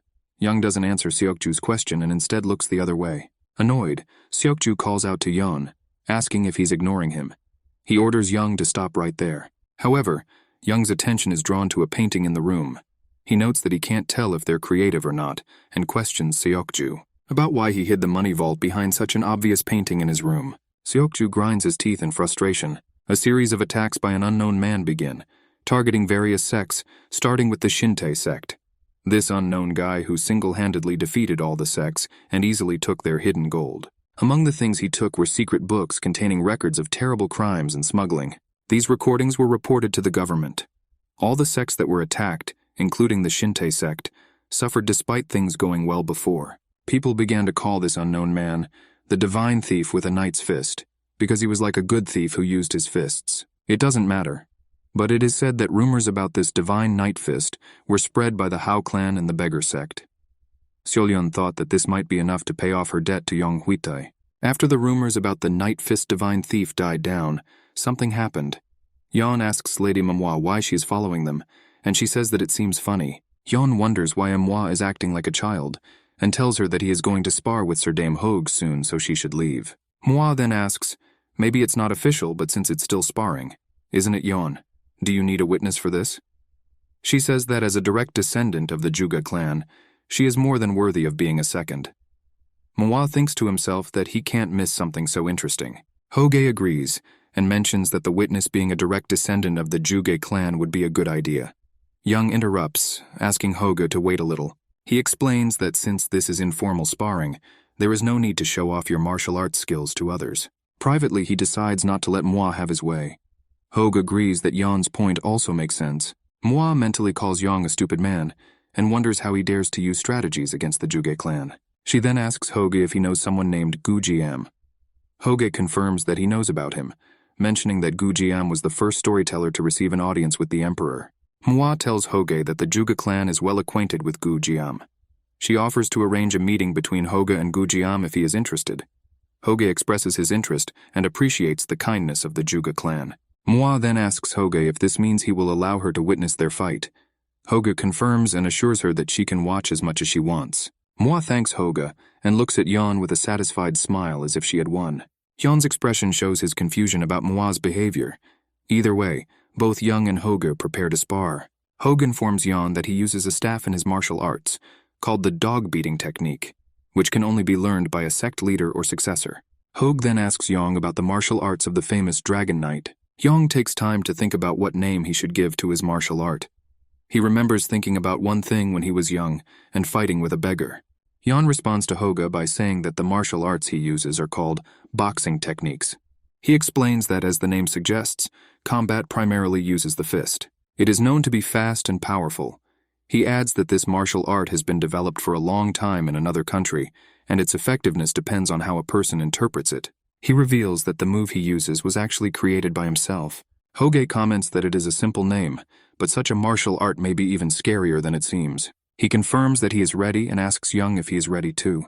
Young assures him that he is ready too. Manhwa suggests that, as a member of the Juga clan, she will witness their quarrel. She explains that the winner will be determined when one of them gives up or faints. She emphasizes that any actions intended to cause serious harm are not tolerated, and attacks that could endanger the life of another person should be avoided. She suggests they start sparring. Hoge takes a certain stance, and Young tries to attack him. Young thinks to himself that he will finally meet one of the top 100 martial artists in the world, Murim. He hadn't been this excited for a long time. Hoge strikes with his staff, and Yeon successfully defends against it. Manhwa notes that the sparring is going even better than she expected. Yeon launches an attack. Hoge blocks it, and then Hoge responds with an attack of his own, which Yeon blocks in return. Hoge jumps down to attack Yeon from above, but Yeon skillfully dodges the attack. Hoge tries to hit Young, but he manages to dodge again. Hoge jumps up and tries to strike from above with his staff, but Young dodges and Hoge's staff sticks into the ground. And Hoge continues his series of strikes. Leaning on the staff, he strikes with his foot. In response, Young throws a kick towards Hoge, but Hoge quickly does a backflip to protect himself. He praises Yeon's defensive skills and challenges him with another move. He aims to hit Young. Yeon quickly moves to get behind Hoge and assures him that he won't be an easy target. Hoge wonders how Yeon managed to move so quickly. Yeon stabs Hoge. Hoge responds with a technique called Phoenix Flight, and Young uses his box. Hoge's uppercut technique. Hoge is thrown back, but manages to hold onto his staff to avoid falling. He then uses his staff to kick Yeon. The blow sends Young flying into the air. Hoge uses his Iron Dragon Tail Slash technique. This led to a powerful explosion. Manhwa was left speechless by the intense display of skills. Lying on the ground, Young realizes that Hoge's staff has a long range, giving him a great advantage. However, if Yeon is able to close the distance between them, Hoge may not be able to use his full power. Hoge wonders if Young's boxing technique is capable of all this. He then asks if Young wants to continue the fight. Young answers firmly, saying that he just finished warming up. Manhwa notes that although Young claims to be stretching, he is clearly tired. Although Yeon may have more internal energy than Dame Hoge, the difference in experience makes a big difference, making it seem like Yeon is losing the battle. Undeterred, Hoge invites Young to continue. Young rushes at Hoge with all his might to close the distance as much as possible. Hoge comments that Yeon's movements are quite simple. He attacks Young with his staff, but Young senses that this is a trick and Hoge is aiming somewhere. Having guessed it in time, Young manages to block Hoge's attack. This surprises Hoge, who tries to attack again, this time without fainting. So Young manages to dodge the attack, and getting closer to Hoge strikes. Hoge flies away from the kick, but once in the air, Hoge gracefully spins in the air and lands back on the ground. He expresses his surprise, noting that Young quickly adapted to his feints. Just a minute ago, Young seemed confused, but he quickly came to his senses and prepared for a new attack. Hoge congratulated Yeon for a great fight. He said that his blood was boiling and he would do everything in his power. Yeon admits that he has no experience fighting Murim yet. He believes that while winning is important, personal growth is even more important. Young decides to continue the close combat and wait for the right moment to use his boxing. Hoge launches an attack on Young using his Heavenly Flower Staff technique and the surrounding storm. Although Young tries to dodge, he ends up receiving a series of blows to his body and chest. Young lets out a scream. Mentally, he realizes that this is the fight he was looking for in his previous life. This battle awakens his forgotten warrior instincts. For Young, this is not just pleasure. He feels a rush of adrenaline. With determination, Young looks at Hogue and declares that he has caught him. He launches an attack on Hogue. However, Hogue believes that Young is being reckless. Even though Young has a lot of internal energy, he is still inexperienced in combat. Young continues to attack Hogue, but Hogue manages to dodge all of Young's attacks. Young then uses his backhand kickboxing technique to try and hit Hogue. Energy exists. Everyone has it, but it's usually very weak, so most people don't even know it exists. However, the stronger a martial artist is, the stronger and more noticeable his own energy becomes. And the more experienced a person is, the better he can sense the energy of others. Young White ended up unintentionally putting all his energy into a right hook during the fight. This turned an ordinary feint into a perfect one. Because of this, Hogue had to sit on the ground. He asks Young what trick he used. Hogue admits that he saw Young's next move, but couldn't react fast enough. Young wonders if Hogue's delayed reaction was due to Young focusing his energy on his right hand. Young tells Hogue that it looks like their battle is over. However, Hogue mocks Young, saying that Young must be joking. He calls himself Damn Hogue from the beggar sect, and claims that he will not give up so easily. However, he then falls to the ground. Concerned, Young quickly approaches Hogue, thinking that he might have been shot, possibly in the jaw. Young realizes that even if someone has internal energy, their brain can still be shaken when they are hit on the chin. Manhwa intervenes and tells Young that he has already won and should stop. However, Young wanted to help Hogue. Hogue manages to get up with Manhwa's help. The idea of using energy to create a convincing feint, a kind of misdirection, is amazing. As Manhwa helps Hogue leave, he asks Young how he could be so cruel to an old man like him. Hogue notes that young people these days do not respect their elders. Young responds by asking if they sparred to improve themselves, and suggests that Hogue hasn't given his all yet. Hogue questions Young about how he didn't try his best either, right? He mentions that despite his appearance, he is actually an elder of the beggar sect, and has access to a lot of information. But none of the information about Yona was accurate. Hogue feels like he needs to talk to the person who collected this information, and maybe give him a good scolding. Hogue is puzzled by the incorrect details, such as uses dance-like movements and martial arts based on kicking. He can't understand how all this information can be so wrong. Young clears his throat and comments that it was a good fight anyway. Hogue reminds Young of the promise they made. Young decides it's time to say goodbye now that the sparring is over, and bids farewell to Lady Manhwa. Manhwa is upset that Young is ignoring her. She tells Hogue that she is going to contact Sir Gujiam and asks Hogue if there are any stories he would like to hear. Hogue replies in the affirmative, saying that he would like to hear quite a few stories. Manhwa asks if everything is okay. Young notices that Manhwa is very persistent. In anger, he yells at her, asking why she continues to behave this way. Manhwa asks him what he means. Hogue intervenes, asking about their destination. Young replies that he is heading to Anhui province. Manhwa mentions that she has business in Hefei, which is part of Anhui province. Hogue realizes that they are both heading in the same direction. Manhwa invites Hogue to join them if he has no other plans. Hogue asks if the elderly man can travel with them. Manhwa responds positively, saying that they will welcome him. She then turns to Young for confirmation, who gets extremely annoyed, wondering how someone could be so shameless. So they travel to Anhui province together. Since there are more people in the group, Young worries that he might have to slow down to fit in with everyone. Since they were all martial artists, they used Qinggong. This skill allowed them to travel quickly and comfortably, so they did not have to sleep in the open. Finally, they arrived in Hefei, in Anhui province. Young notices that Hefei is bustling with people. Manhwa explains that this is most likely because the Nangong clan and the Sword Emperor are located here. This place has a well-developed information network and a strong economy. The Nangong clan in Hefei occupies a prominent position among the 5 great clans of the Central Plains and is considered the core of the Orthodox faction. They have given birth to many talented people and have maintained their prosperity for many years due to their history and traditions. In addition, one of the top 10 martial artists in the Central Plains, known as one of the 10 Supreme, comes from the Nangong clan. Nangong Juqian, also known as the Sword Emperor, was the former head of the clan, and his reputation alone speaks volumes about the clan's capabilities. Manhwa mentions that many martial artists in the area came here to apply for the role of warrior guard. Young asks about the guard warriors. Manhwa is surprised and asks what he means. She wonders if Young knows about this. Hoga intervenes, teasing Young that he is completely out of touch with the world. He explains that the Nangong clan has been recruiting guard warriors for the past few years. Hoga thought that was why Young came here. Young explains that he was just visiting. Hoga mentions that he needs to leave and visit the local branch of the beggar sect. Manhwa suggests we leave it at that.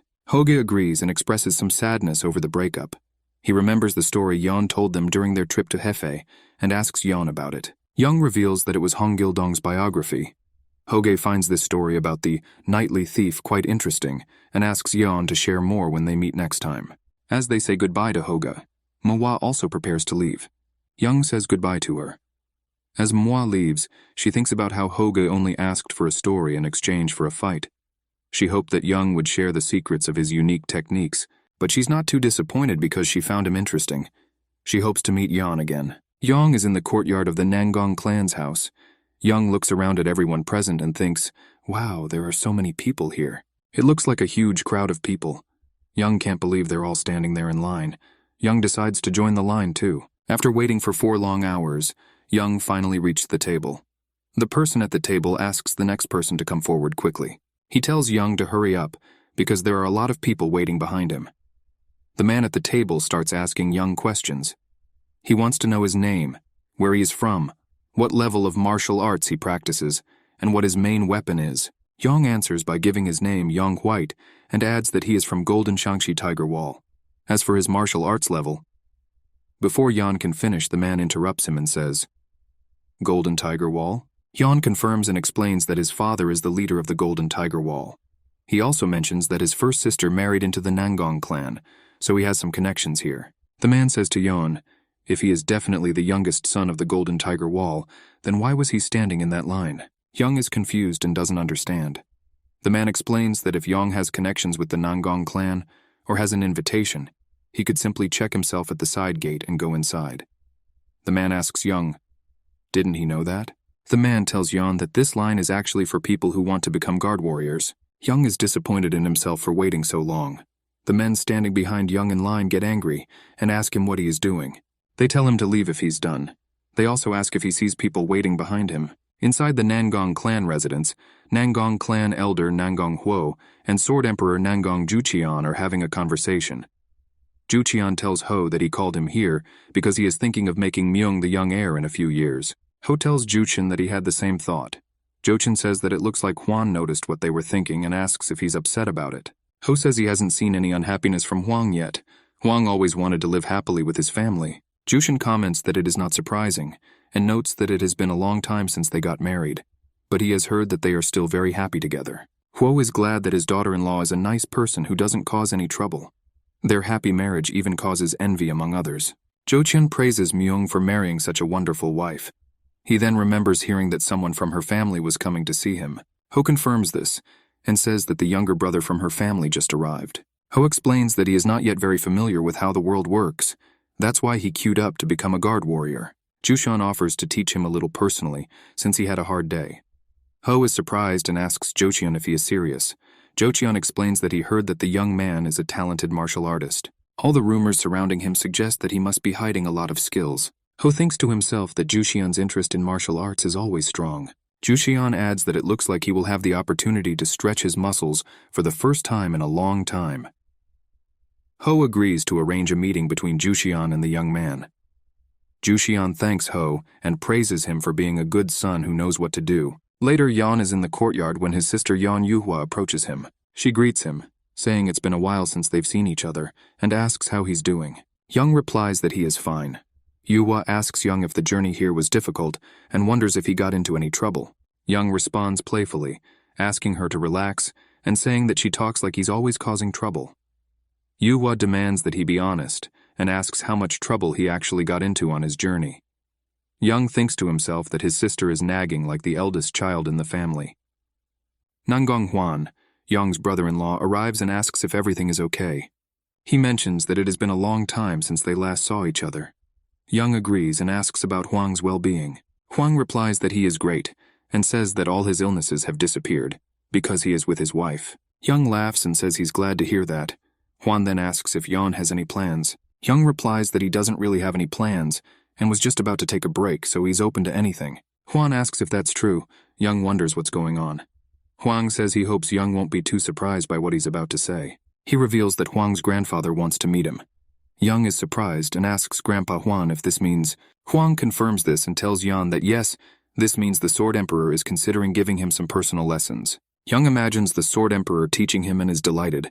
Yuhua asks Huang if he's serious, and Huang says yes. He adds that the Sword Emperor has not yet made a final decision.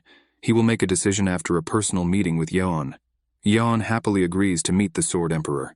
It's not every day that you get a chance like this. Huang advises Yan to rest today, and once he recovers from the journey, to inform Huang when the right time is to meet the Sword Emperor. Young asks to make an appointment for tomorrow. Huan asks if a day of rest is enough, since Young must be tired from the long trip. Yan says that's not true, but he can't keep the Sword Emperor waiting too long because the Sword Emperor is interested in training him. Yan finds himself deep in the forest and vigorously training. With a powerful blow, he breaks the tree. Looking up, he notices that the sun has already risen.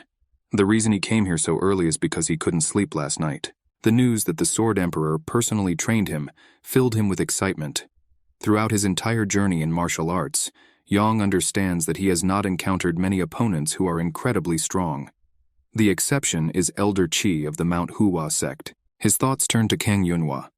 He remembers hearing about Yunhua, who was nicknamed Mount Hua's First Bloom, and became one of the 5 dragons and 3 phoenixes at a surprisingly young age. Young wonders if he is on the right path. Despite his progress, Young knows that he is still far from the best. This is why the opportunity to meet the Sword Emperor is so important to him. He doesn't want this chance to be just about receiving instructions. He hopes to make the most of it. Young needs to think through some plans. In the morning, Yan's younger sister, Yuhua, is worried because she can't find Yan. Huang tries to comfort her, telling her not to worry too much. The people around them are talking about Yan. They mention that Yan is the son of Golden Tiger Wall, so how could he make the Sword Emperor wait like that? Young finally arrives and apologizes for being late. Yuhua asks him why he is so late, and notes that everyone was waiting for him. Young explains that he was caught up in his thoughts. Yuhua is upset and asks him not to waste time thinking. She urges him to apologize quickly and not create any problems. Young agrees and asks her to stop nagging. Feeling the pressure around him, he wonders why it is so strong. He looks at the Sword Emperor and realizes that the Emperor didn't even use his power. Young feels like he could lose consciousness at any moment. The people around scold Yeon, asking how he could keep the Sword Emperor waiting. They urge him to go and show their respects immediately. Young wonders if these people sense a powerful energy around them. He then realizes that the Sword Emperor is testing him. In this case, Young should react accordingly. With great respect, Young greets the Sword Emperor. He mentions that he has just started his journey in the martial arts world and has heard about the great reputation of the Sword Emperor. Yan pays tribute to the Sword Emperor. The Sword Emperor nods and says that is not a bad answer. Young notices that the intense pressure has disappeared. The Sword Emperor explains that meeting someone for the first time is the best opportunity to gauge their character. He reassures Young not to get upset, as this is standard procedure for any student. The Emperor wants to teach. Yan tells the Sword Emperor that he wants to make a strong impression. He also apologizes for showing an immature side to the Sword Emperor. The Sword Emperor finds Yang interesting. Nanggong Huo thinks that the Sword Emperor likes Yang, and what the Sword Emperor says seems sincere. Yang expresses his gratitude.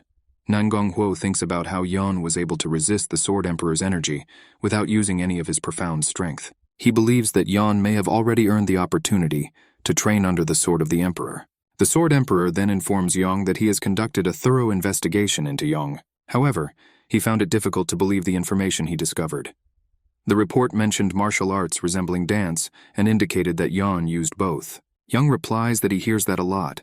The Sword Emperor explains that due to the inconsistency of information, it will be difficult to train Yang. So, after some thought, the Sword Emperor decided that a real fight would be better than just talking. He asks Yan to start sparring immediately. The Sword Emperor adds that after sparring, he will give Yan advice. Young agrees and thinks that so far everything is going according to plan. Yan turns to the Sword Emperor and asks if he has anything to say. The Sword Emperor asks what is on his mind. Yan expresses his heartfelt gratitude for the Sword Emperor's teachings and mentions that to show his gratitude, he wants to leave a lasting impression on him during their fight. The Sword Emperor asks Yang what he is trying to suggest. Yan explains that he would like to ask the Sword Emperor to give him a head start and allow him 3 strikes first. He speculates that if any of his attacks can affect the Sword Emperor, Will the Sword Emperor be able to offer him a reward? The Sword Emperor is taken aback and asks Yang if he is serious. Yang explains that he is here to learn, but he believes that a successful attack on the Sword Emperor will leave the most lasting impression. As a result, people around him begin to call Yang an impudent brat. They are shocked that Yan would show such disrespect for the Sword Emperor and think he has no manners at all. Yan reflects on his words and realizes that they may have been disrespectful. However, he has heard that the Sword Emperor is a martial artist who is simply seeking to expand his knowledge of martial arts. Yang's sincere words could move the Sword Emperor. After some careful consideration, the Sword Emperor responds to Yang's request, asking him to give his best. The Sword Emperor reveals that as he grew older, he believed that there would be no one who could truly challenge him. Yan expresses his gratitude for this opportunity, and the Sword Emperor decides to give Yan an even bigger head start because he admires Yan's energetic attitude. He mentions that he won't use his right leg or left arm, essentially inviting Yan to attack freely. Yang strongly agrees and replies, "Yes, sir." The Sword Emperor, expressing his gratitude to Yang's spirit, asks what the reward is. Yang would like to see one of his attacks succeed. Yang decides to keep his request a secret for now. No matter how skilled the Sword Emperor is, Yang White is proud to be a champion. Because of this, he doesn't want it to end with just learning lessons. He has one big goal, to make a strong impression on the Sword Emperor. However, Yan feels helpless because the Sword Emperor is incredibly powerful. Using pure force won't work against him. Yang believes his only advantage is knowledge. People in the Central Plains are not familiar with his martial arts style. Yang thinks he can make progress using this advantage, but it seems impossible. The Sword Emperor is like an insurmountable mountain. The gap between a person who is at the highest peak level and not fully developed and a martial artist at the evolutionary level is as vast as the difference between heaven and earth. Feeling disappointed, Yan considers giving up and just accepting the Sword Emperor's offer. No matter how much Yan thinks, he feels like just a tiny ant in the sword's palm. While Yan is thinking about this, the ant bites Yan and he says, "Ow." Yang asks the ant if he is laughing at him. Yan begins to think that if he is like this ant, and the Sword Emperor is like him, then perhaps he will be able to attack the Sword Emperor, the same way the ant attacked him. But Yan quickly rejects this idea, thinking that the Sword Emperor will not let down his guard. Instead, Yan decides that he needs to find a way to get the Sword Emperor to let his guard down. On the ground, the Sword Emperor asks Yang why he is hesitant to attack, even though he had so many advantages. When Yan encounters the Sword Emperor up close, he realizes that the Sword Emperor is even more powerful than he originally thought. Yang doesn't see any weak points. The Sword Emperor looks like a mountain. Yan muses that if the sparring had started without the Sword Emperor providing him with those first 3 attacks, it would have been terrible. However, the Sword Emperor agreed to let Yang strike first 3 times. This had been the crux of Yan's plan all along, and now he just had to stick to it. The Sword Emperor notices that Yang has lowered the hand protecting his face. Yang slowly approaches the Sword Emperor. Huan is puzzled, realizing that Yang has the option to attack 3 times first, but he thinks it's quite rude of Yang to walk so slowly towards the Sword Emperor, and without any fancy footwork. Yuhua advises Huan to trust Yan and keep an eye on the situation. She explains that Yang may be mischievous, but he wouldn't do something like that without a reason. The Sword Emperor tells Yan that he allowed him to make these 3 initial attacks because he wants Yan to give his all. The Sword Emperor wonders if Yan is ignoring the kindness he has shown. Yan responds by noting that he hasn't even used his first attack yet. Yang wants to use a kickboxing technique called the low kick. The Sword Emperor realizes that Yang deliberately came so close to him to prevent the Sword Emperor from attacking him. This strategy helps Yang create favorable distance since he is not using any weapons. Yan assures the Sword Emperor that he is far from finished and launches a new attack. Yang then uses Muay Thai and Pham clinch techniques and attacks the Sword Emperor. Yang believes that the Sword Emperor cannot use his right leg and left arm, so he is forced to use his sword to block Yang's low kick from below. Even if he tried to use his sword to block an attack from above, there shouldn't be enough room for the sword to fit in such a close combat situation. Yang thinks he has won. However, the Sword Emperor surprises him by sending him flying with a flick of his hand. Yang crashes into the wall. Yang coughs up blood from his mouth and worries if he has internal injuries. It hurts more than external injuries. He is confused about what just happened. He thought his plans were perfect. Yang thought that his knee strike was about to hit the Sword Emperor. When the Sword Emperor comes closer and asks if he is okay, Yan reassures him that he is fine. He is amazed that he was sent flying with just 1 blow right after a confident speech. Yan apologizes to the Sword Emperor and admits defeat, but to his surprise, the Sword Emperor says that it is not. So, Young is shocked and wonders how he could not lose. He asks the Sword Emperor what he means. The Sword Emperor explains that he felt threatened and instinctively used his left hand. He admits that in every situation he is the first to break the rules, so it's a win for Yan. Young becomes happy and asks, "Really?"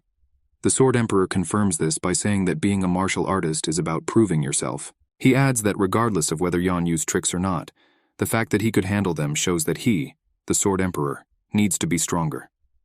The Sword Emperor expresses his gratitude to Yan, and Yan thanks him in return. Young then passes out. 2 days later, Young wakes up in bed, his body numb. He wonders how long he slept. Yuhua talks to Young and asks if he's okay. Young asks if she's worried about him and tells her not to worry because he's doing much better after sleeping for so long. Yuhua says she feels relieved. However, Young notices that something is wrong. Yuhua pats Young firmly on the back and scolds him, asking how he could do such a thing. She is furious that he even tried to knee the Sword Emperor. The Sword Emperor arrives and remarks that they are very loving siblings. He asks about your health. Yan intervenes, saying that he is fine and thanks the Sword Emperor for the treatment. But the Sword Emperor clarifies that he was asking about Yang's sister, not about him. The Sword Emperor tells Yan that after he lost consciousness, Yuhua was very worried and took care of him day and night. Young asks his sister if she's really that worried, expressing that he's touched. Yuhua reminds Yan that he should be grateful to her.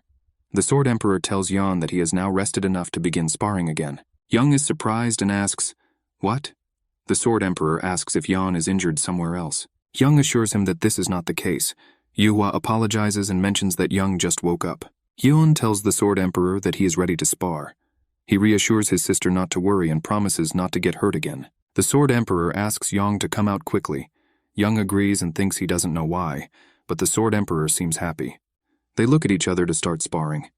Young thanks the Sword Emperor and asks how they should proceed this time. The Sword Emperor says that Yan can attack him as much as he wants. He clarifies that he will not use an energy blast like last time.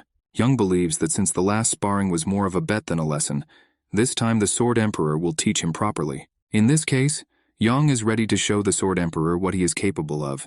He launches an attack on the Sword Emperor, but the Sword Emperor blocks it with his sword. Young tries to slash with his sword and then tries to kick, but the Sword Emperor blocks both moves. The Sword Emperor notes that Yan's movements are agile and fast. Young realizes that his strikes are ineffective, so he decides to use a wrestling technique called a tackle and tries to grab the Emperor with all his strength. However, the Sword Emperor does not budge even though Yan uses all his strength. Yan realizes that the Sword Emperor is not just heavy or strong, it feels like he's trying to bump into a huge mountain. Eventually, Young leans to the ground. The Sword Emperor notes that this is something new. The Sword Emperor says that he now understands why many people find Yang's martial arts strange. He may seem simple at first glance, but he is very practical in battles and has a systematic way of moving. Yan thanks the Sword Emperor. However, the Sword Emperor notes that Yan seems to be too focused on his unconventional fighting. He felt it during their recent sparring session. Yan had clearly put a lot of research and training into these moves to effectively destroy his opponents. Most martial artists will not be able to handle this, but with martial artists who are at the highest peak level or above, it will not work. The Sword Emperor then asks Yang if he is willing to give up these techniques in order to surpass such formidable opponents. Yang wonders if he needs to give up these techniques to become a better person. Yan tells the Sword Emperor that he is not quite sure yet. The Sword Emperor admits that what he said might surprise some, but he advises Yan to remember this. The moment Yan gives up his strong attachment to martial arts, he will be able to overcome the highest level he is currently at. Yan asks the Sword Emperor if he knew this already. The Sword Emperor confidently replies that at his level, one can simply know. Yuhua then asks what he means by highest level. The Sword Emperor explains that this means that Yuhua's younger brother, Yan, has reached a level he should not have been able to achieve at his age. With these words, the Sword Emperor leaves, calling Yang a real pearl. Yuhua asks Yan why he hid something so important from her. Yang begins to explain what he wanted to tell her, but hesitates. Yang sincerely apologizes. As night falls, Young lies down, feeling incredibly tired. His sister had been nagging him all day, and he didn't expect her disappointment. He reflects on the Sword Emperor's previous question about whether he is willing to give up his current techniques in order to surpass certain opponents. He realizes that at some point in his martial arts journey, he may have to give up his usual forms in order to move to a level where there is no movement. If Yan were to give up his current techniques, he wonders if he could reach higher levels. With a sigh, Young admits that he doesn't know for sure. However, he understands the general direction he needs to go in. In the meantime, he decides to spend some time thinking about how he can get there. A few days ago, a significant incident occurred within the Nangang clan. Despite numerous obstacles, the Sword Emperor lost in a sparring match against another person. This person was the elder's daughter-in-law's younger brother, recognized as a promising martial artist. However, within the Nangang clan, Heavenly Squad Captain Nangang Kwol refuses to recognize Yong's martial arts. He believes that Yong's fighting style is nothing more than street fighting and wonders if it can be considered a real martial art. That's why Kwol wanted to show Yon what real martial art looks like. But surprisingly, Yong came to find him on his own. Nangang Ki tells Yong that he enjoyed watching Yong spar with the Sword Emperor last time. Yong thanks him for the pleasure. Ki mentions that Yong's martial arts are quite unique and asks where he learned them. Yong explains that he learned it from a master he met by chance when he was young. Ki expresses his curiosity about this mysterious master. Meanwhile, Nangang Kwol angrily slams his cup on the table and wonders how Yong's style can be considered a martial art. Ki tries to calm Kwol down by telling him that he drank too much so he shouldn't talk. However, Kwol insists that Ki must have also seen that the whole sparring process was very difficult. Kwol ponders how such an unusual martial art could even exist in the world. He admits that he should not express this opinion, but believes that the Sword Emperor was too lenient towards Yon during their sparring. Ki, trying to keep the situation calm, suggests that Kwolu stop making such comments. Yon agrees with Kwol's assessment and openly admits that he recognized shortcomings in his martial arts skills. He believes that if he fought without resorting to any devious tactics, he would not have landed a single attack on the Sword Emperor. Yon then sincerely asks for a favor. He's aware of their reputation as exceptional martial artists, both ranking among the top 100 in Murim. Young politely asks if they can generously help him identify and solve the problem. Kui asks Young for clarification, asking if he offers sparring. Kwol, accepting the challenge, admits that he may have been too critical of Yon earlier and agrees to help. Kwol tells Yon that if Yon knows about his weaknesses and wants to get better, then there is no reason why Kwol shouldn't help him. Ki intervenes, expressing his desire to help Yon train and admitting that he was actually curious to see more of Yon's martial arts. However, they both later deeply regret their decision. 2 months later, the Sword Emperor asks Yong if he is leaving now. Young confirms this and expresses gratitude for all the kindness he received. The Sword Emperor humbly replies that it was Yong who has gone through a lot, and thanks to him, the Sword Emperor's warriors have greatly improved their skills. Yon expresses his joy at gaining such a valuable experience and hopes to meet the Sword Emperor again someday. The Sword Emperor bids farewell to Yon, and Yon turns to his sister and brother-in-law, wishing them good health before leaving. They say goodbye to Young, and he starts to leave. The Sword Emperor breathes a sigh of relief and looks at his followers celebrating Young's departure. They feel that their days of humiliation are finally over, and happiness is beginning. One person notes that they were beaten every day by a child, but they survived.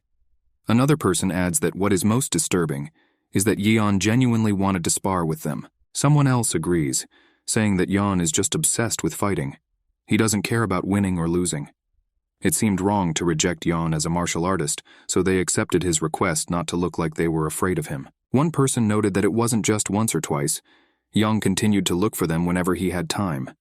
Another man intervenes, saying that a regular fight would be fine, but this was more than that. Like a street fight. The Sword Emperor reflects on how everyone seemed to have a hard time dealing with Yeon. Someone looks at the Sword Emperor and thinks that things could have been easier if he had intervened. However, the Sword Emperor replies that he is getting old, and it is not as easy for him as it was before. Hwan asks Yuhua if she's okay. Yuhua admits that it might be difficult for her to communicate with everyone at the moment. However, she adds that seeing Yeon's dedication and passion for martial arts still makes her proud to be his sister. The fire is raging all around. The man is on his knees and desperately asks for his life, but the heartless man, armed with a weapon, ignores his pleas and takes his own life. This cruel man finds satisfaction in watching people beg for mercy. After the cruel act, he goes to his leader Hua Jusu and informs him that their mission on this side is complete. Jusu calmly notes that the only person left in the village is a scared child. With decisive steps, Jusu approaches the trembling child. Jusu tells the child that he will reunite him with his family in the afterlife, since he will be all alone. But suddenly a monk appears. He bravely intervenes, blocking Jusu's deadly blade. The monk checks on the frightened child, assuring him that he is now safe. Jusu can't help but wonder how the monk managed to get so close without noticing him. Jusu sees that the monk is so relaxed but he can stop Jusu's sword without even looking. Jusu realizes that the monk is much stronger than him. Jusu's men scold the monk, asking if he is crazy for daring to stop their leader. They want Jusu to teach the monk a lesson. Jusu tells his people to shut up. The monk asks the child if there is anyone alive, and the child becomes very sad. The monk understands. The monk then asks the child if he has anywhere else to go, and if he would like to go with the monk. The child says yes. The monk says, "Okay, then let's go together." The monk throws away his hat and tells the child that they will discuss the details after he defeats them all. The 4 seasons are divided into spring, summer, autumn, and winter. Young White left the Nangong clan 3 seasons ago. Now it is located on Songshan Mountain in Henan Province, where the famous Shaolin Temple is located. Inside the temple, the monks practice their skills. One Ho arrives and asks the abbot if he called him. The abbot invites him in and asks how Ho is doing. Ho thanks the abbot and says that thanks to him everything was fine. The abbot then says that he called Ho here because he wants to tell him something important. Ho asks what it is. The abbot mentions a pugnacious wanderer and asks if Ho knows about this man. Huo clarifies if he means an eccentric man who wanders around trying to defeat the top 100 martial artists in the martial arts world and is looking for his next opponent. Ho adds that these rumors turned out to be false. Moreover, there are rumors that this person defeated someone ranked 53rd known as the Floating Lightsaber, named Hyuk Leun. Huo thinks that such an experienced person can't suddenly appear out of nowhere, right? The abbot says that everyone believes this, since there are no official records or testimonies of those who fought him. Ho asks if the abbot suggests that the rumors about a wandering sparring fanatic might be true. The abbot shows Ho the letter and asks him to take a look. Ho looks at the letter and asks if it is real. The abbot points to the seal on the letter, which clearly belongs to the imperial family. The abbot explains that the existence of a pugnacious wanderer is not the main thing. What is surprising is that this person is the same age as Huo. Ho says it doesn't make sense if it's true. Wouldn't this person be the strongest among the aspiring martial artists in the orthodox faction? The abbot asks Ho why he thinks this is pointless. He explains that the world is a huge place with many talented people. This person will visit the Shaolin Temple tomorrow. As stated in the letter, the person probably just wants to know some tips. He mentioned his desire to stay in the Shaolin Temple and spar with various martial artists. The abbot asks Ho to look after him. Ho agrees and says he understands. A guard yawns at the Shaolin Temple. The senior guard asks why he yawns so widely. The junior guard explains that the warm sunlight made him yawn without even realizing it. The senior guard tells him to stay focused and alert while on duty. The junior guard tells the senior not to worry too much, because not many martial artists have visited them recently. He wonders what could go wrong. The older guard scolds the younger one, warning him that such an attitude could lead to trouble. He asks the junior guard if he would like to undergo special training from the master. Like before, the junior guard complains that the senior guard is too harsh. But then the junior guard notices someone approaching, and it turns out to be Yan. The senior guard notes that Young has incredible inner strength. He orders Yang to stop and asks why he came to the Shaolin Temple. Yan, noticing the distinctive clothing and shaved heads of the guards, realizes that he is in Shaolin. He tells them that he is here to meet with the abbot. The guard asks where Young is from. Yan shows them a plaque that says, Golden Tiger Wall, and says that he is Yan White from the Golden Tiger Wall in Shanxi. The guard becomes suspicious and thinks they can't just let Yan in without further investigation. The guard tells Yan that they are not expecting anyone from the Golden Tiger Wall today and asks why he is looking for the abbot. He says they can't let Young in without knowing why. Young gets upset and asks if the guard doubts him. He is very tired from his long journey through the mountains, and the guards are having a hard time dealing with him. Suddenly, the guard senses the danger coming from Young and attacks him with a weapon. Yan manages to block the attack and questions the guard's actions. The guard scolds Yan, calling him shameless, and asks how dare he question what the guard is doing when Yan is radiating danger. He warns Young not to underestimate the Shaolin Temple. Ignoring Yan's words, the guard attacks him using the 18 Guanyin technique. However, Yan defeats the guard with just one blow. Yan sighs and wonders why all the Shaolin monks are so stubborn and never listen to reason. Other monks come and want to know what is happening. The junior guard informs them that the attacker Yan has defeated the senior guard, Mu-O. The monk blows a whistle to warn everyone that an intruder has harmed one of them. He tells them not to let their guard down, because Yan is skilled enough to defeat Mu-O, who is at the peak of his level. Young gets upset and yells at them to stop it. He decides he'll just fight them all. But then Wonho comes and yells at everyone to stop fighting. He wants to know what's going on. The junior guard tells Wonho that the man Yan tried to deceive them by claiming that he was the abbot's guest and entered the Shaolin Temple without permission. Young protests and asks what they mean by villain. The junior guard explains that senior guard Mu-O is dead because of Yan. However, Mu-O clarifies that he is not actually dead. Won-Ho tells Mu-O to shut up. He tells them that Young is indeed the abbot's guest. This news surprises the guard.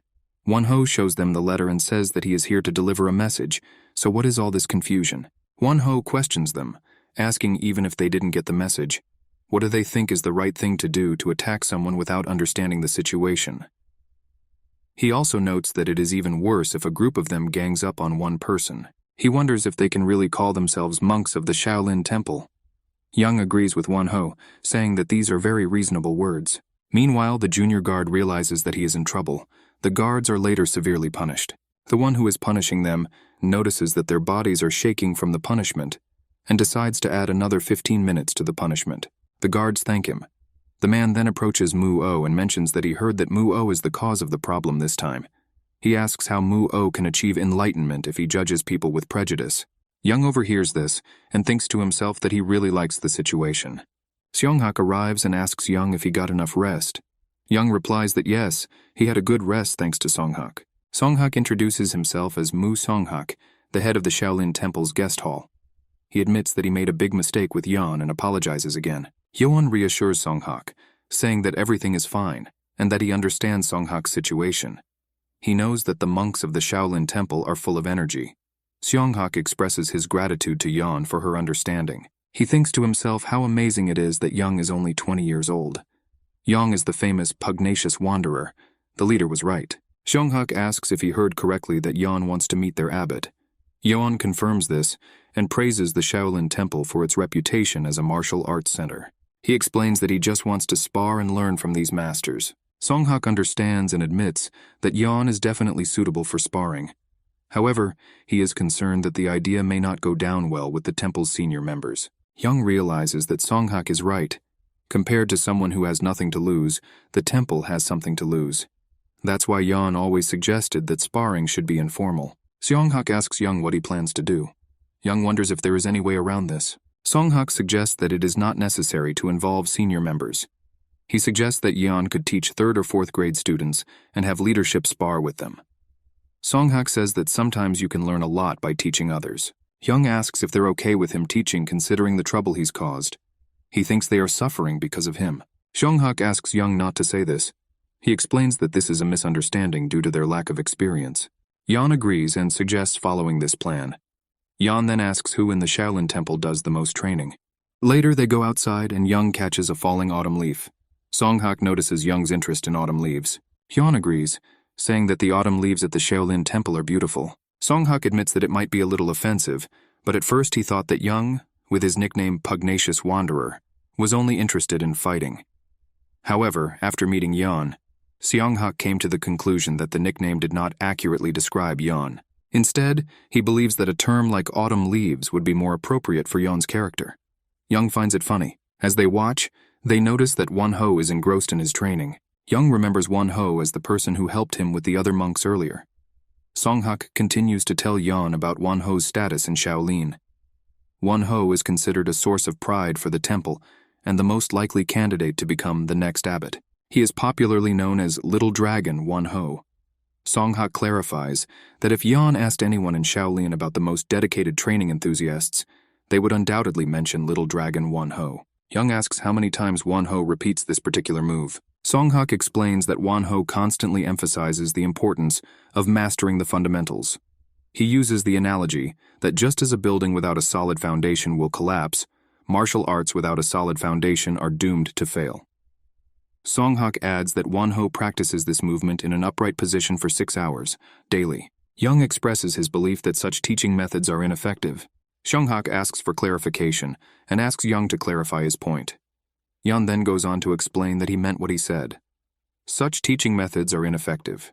Seonghak tries to set the record straight by saying that while it may seem repetitive, a stronger foundation needs to be built. Young admits that he understands what Seonghak is talking about, but insists that he still considers him ineffective. Won-Ho asks Young if he means that Won-Ho's efforts are in vain. Young explains that this is not a waste of effort, but rather a misdirection of it. Won-Ho seems surprised and asks if he's heading in the wrong direction. He presses Young, asking if he's serious. Yan explains that he's talking about a real fight. He emphasizes that in real combat, there are many variables to consider, such as weather, location, or number of opponents. From Yan's perspective, it appears that Wan Ho is neglecting these variables. Young says Wan Ho is stubborn and sticks to the safe path. This angers Wan Ho, and he challenges Young, asking if he can take responsibility for what he just said. Young responds by saying that actions speak louder than words. He suggests that it would be quicker to demonstrate his point in person by suggesting sparring with Wan Ho. They meet each other on the battlefield, ready to take on the challenge. Meanwhile, Seonghak regrets introducing Yuan to Wan Ho. Suddenly the abbot appears and asks if this is a pugnacious wanderer. He asks if Wan Ho represents the Shaolin Temple in sparring. Seonghak confirms this and explains that Young was looking for the best student at the temple, so he recommended Wan Ho to the little dragon. However, Seonghak admits he is a little concerned that he may have made poor judgment. Seonghak informs the abbot that Young provoked Wan Ho by questioning the practicality of Wan Ho's training methods in actual combat. He expresses concern that this might make Wan Ho too emotional during sparring. Yan, on the other hand, is reflecting on the situation. He's excited to fight a Shaolin monk, something straight out of a movie. However, he senses that something is wrong with little dragon Wan Ho. Young notices that Wan Ho seems distracted at the moment and wonders if he's very nervous. Regardless of the reason, Yan considers it impolite to be inattentive to an opponent. Young thinks he needs to show Wan Ho something interesting. Wan Ho tells Young that he will demonstrate the essence of all his training. Young suddenly lies down on the ground, ready to begin. Wan Ho asks what he is doing. Young explains that he is taking his stand. Wan Ho asks if Young plans to fight on the ground. Young reminds him that there are many variables in real fighting, and he intends to show Wan Ho the extreme limits of those variables. The Inoki versus Ali stand is a term that originated from a fight that took place in June 1976 between boxing's greatest, Muhammad Ali, and Asia's greatest fighter, Antonio Inoki. Martial arts fans were crazy about the match between the two legends, but both fighters were hampered by rules restrictions like no strikes, low blows, and all that. In the end, the match between the two was boring as hell, and Young White is now reenacting this scene in Murim. Wan Ho tells Young Woo to stop acting like a fool and fight hard. Young insists that he can fight in his current position and encourages Wan Ho to launch an attack. Seonghak asks the abbot if Yan is going too far with his jokes, noting that the lazy donkey pose is a great humiliation for a martial artist. The abbot finds Yan's behavior interesting and asks Seonghak to leave it alone. Wan Ho agrees to continue in Yan's preferred position and extends his leg to hit Yan, warning him not to regret it. Young admits that he was scared and thought he was going to die. Young notices that the blow seemed very strong and may have been intended to cause him serious harm. He wonders whether the use of Inoki Ali's position is an unusual occurrence in Murim. Young manages to dodge the blow. However, Wan Ho asks Young not to treat him like a fool. He realizes that Young is using this strange position to counter his striking style, but Wan Ho wants Young to know that he can use his feet too. Young is surprised that Wan Ho seems to act based on his emotions. He thinks that Little Dragon is still young and impulsive. Young notes that he was never hit and suggests that Wan Ho calm down. He notes that Wan Ho looks quite emotional. In response, Wan Ho jumps into the air, ready to attack Yan with his 18 Guanyin kicks. Wan Ho warns Young that he cannot escape this attack. Young, with a sly smile, believes he has a plan to deal with this problem. Yan uses the rising punch to hit Wan Ho. However, Wan Ho's kick hits Yan's legs, causing them both to scream in pain. Unfortunately, Wan Ho's bone is broken and he can't feel anything.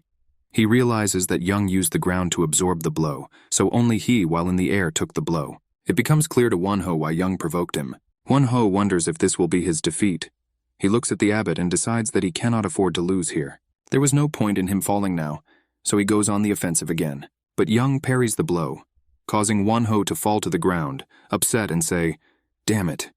Wan Ho doesn't want to let the abbot down, so he is determined to keep moving forward. However, he eventually loses consciousness.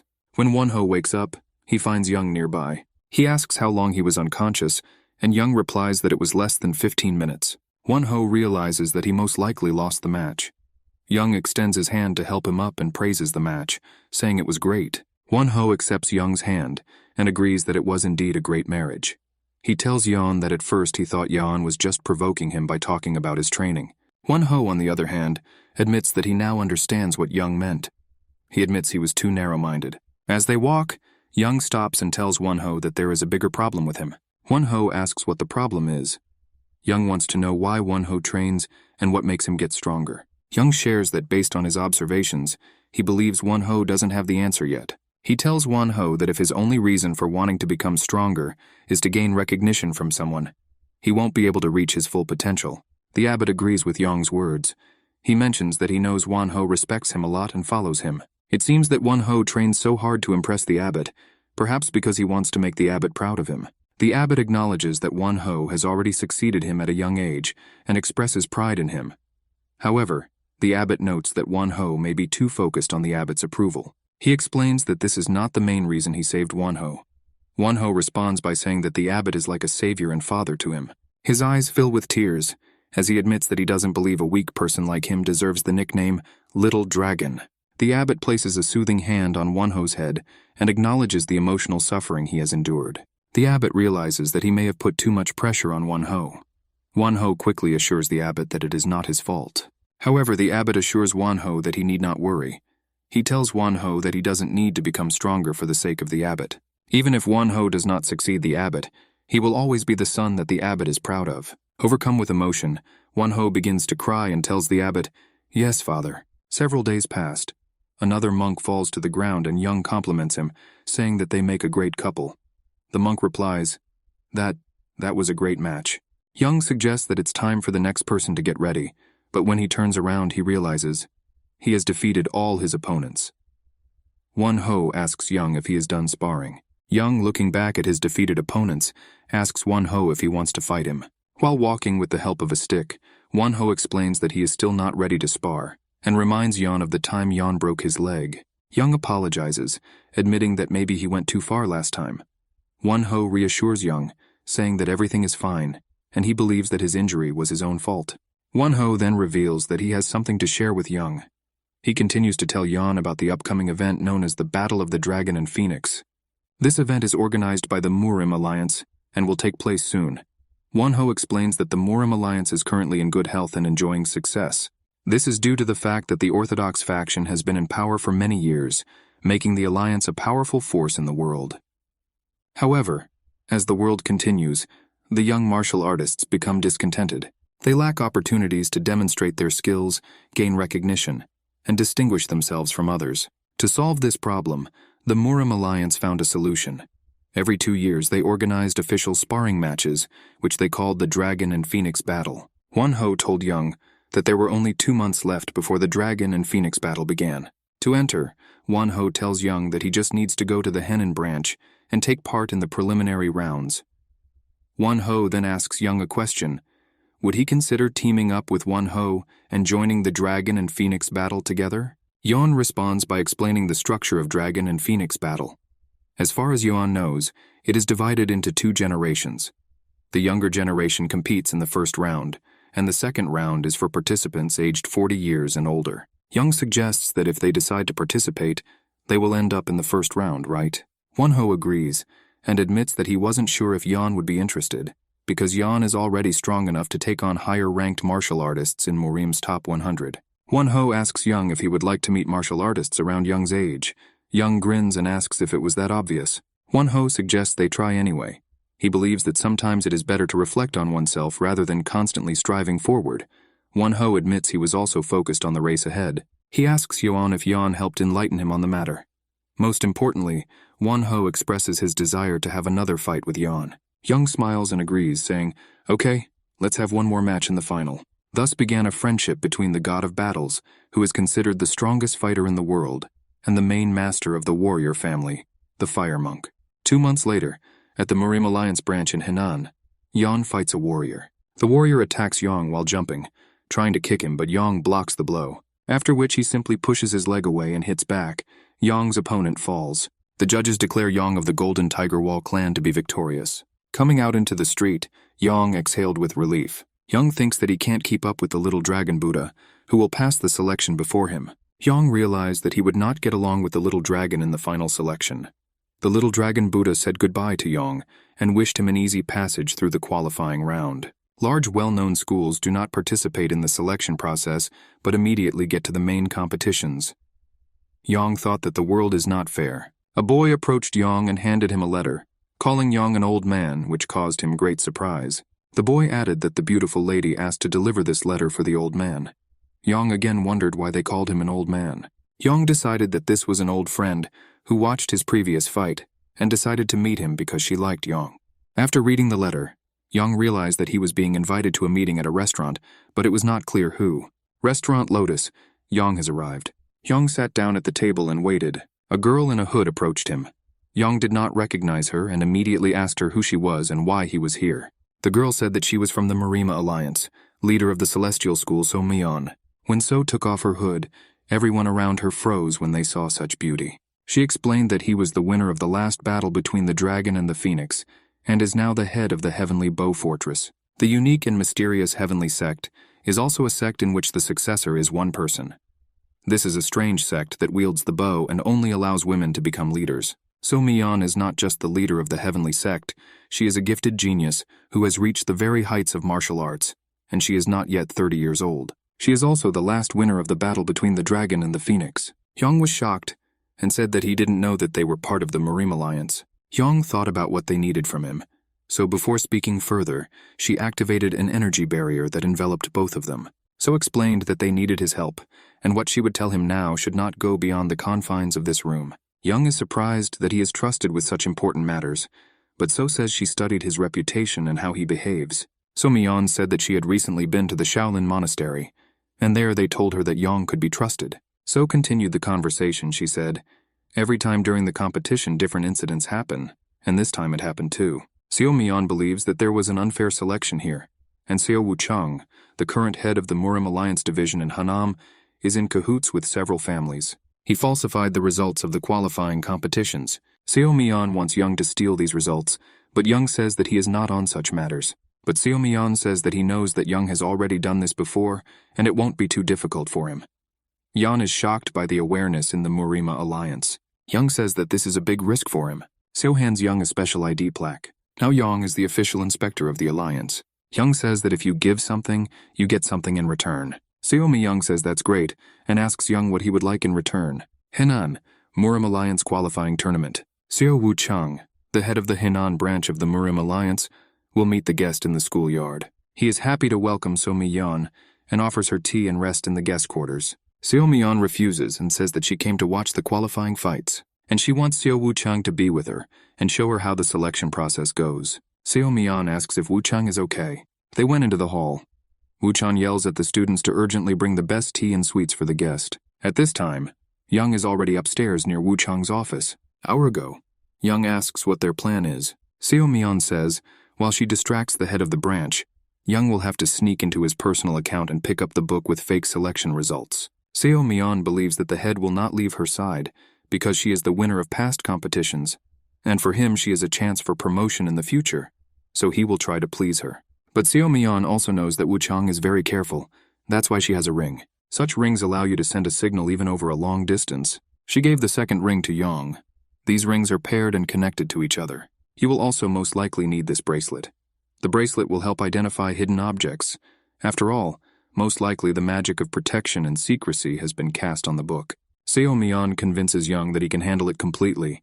So hopes that he has a strong fist and will cope in case of surprise. Young is worried that if he fails, he won't be able to leave safely, and he's surprised that he'll have to wear a mask again. Young understands that he was chosen for a reason, because if he gets caught, they will say that they don't know him, and doesn't believe that the inspector's sign will help him. After all, although there is a sign, he cannot represent Murim, but only a trusted representative. Young put on his mask and got to work. He couldn't go through the door because it was supervised and closed.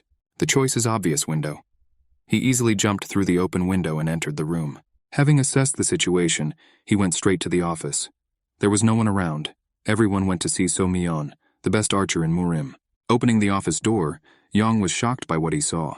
The shelves were full of precious vases and jewelry. Not an office but a treasury, thought Young. He of course understood that lending money could bring bribes, but he could not imagine that so much. The bracelet lit up, as if making it clear that Young was at the goal and the book was somewhere here. But among so many things it will not be easy to find it. We have to hurry because there is not much time. At this time, Seo Mi-yeon and Woo-chung watched one of the qualifying fights take place. Woo-chung asks how Seo rates the members, and she says they are beautiful. Seo Mi-yeon says that there are many talents and she likes it. Woo-chung tries to flatter her by complimenting Seo. Wu Chang invites So Mi-yeon into the office for a cup of tea, but she continues to stall for time and says that she wants to watch a little more. Seo Mi-young thinks about how long it will take Young to find the book. Young continues his search, looking through everything and not paying attention to anything. Young thinks that this is a failure of the mission. He does not find the book. He has doubts, because the bracelet glows but there is no book. Could this be a trap? A thought occurred to him. What if this is only So Mi-yeon's initiative and the Alliance doesn't know about it? But then she decides that she would hardly do such a thing. He tries to put himself in Seo Wuchan's place, where he would hide it if he were him. Suddenly it dawned on him, he seemed to understand where she could be. Taking an ordinary book from the shelf and checking what was in it, he discovered that he found it. Wu Chang simply hid it by wrapping it in an ordinary book. Grabbing the book, he rushed to the window to quickly escape unnoticed. On the way, he remembered that he needed to rub the ring to give a signal to So Mi-yeon. Suddenly, running around the corner, he reacted with lightning speed to a sword that almost reached him. But he managed to dodge. In front of him was no ordinary opponent. This was a master of martial arts. How did you end up here? And how were you able to dodge my blow? Who are you? Are you by any chance interested in the accounting book? These were the questions asked by the stranger to Young. Young understood that this was a master in front of him. His sword radiates a lot of energy. But who is in front of him, Uchan's guard? Why didn't he feel it earlier? Young understood that he wouldn't be able to leave quietly if he had to fight with him. I'm an inspector from the Murim Alliance, and I came for a book that contains illegal records of the results of fights. Young said, if you try to stop me, the Alliance will not stop so easily. Young didn't have time to finish.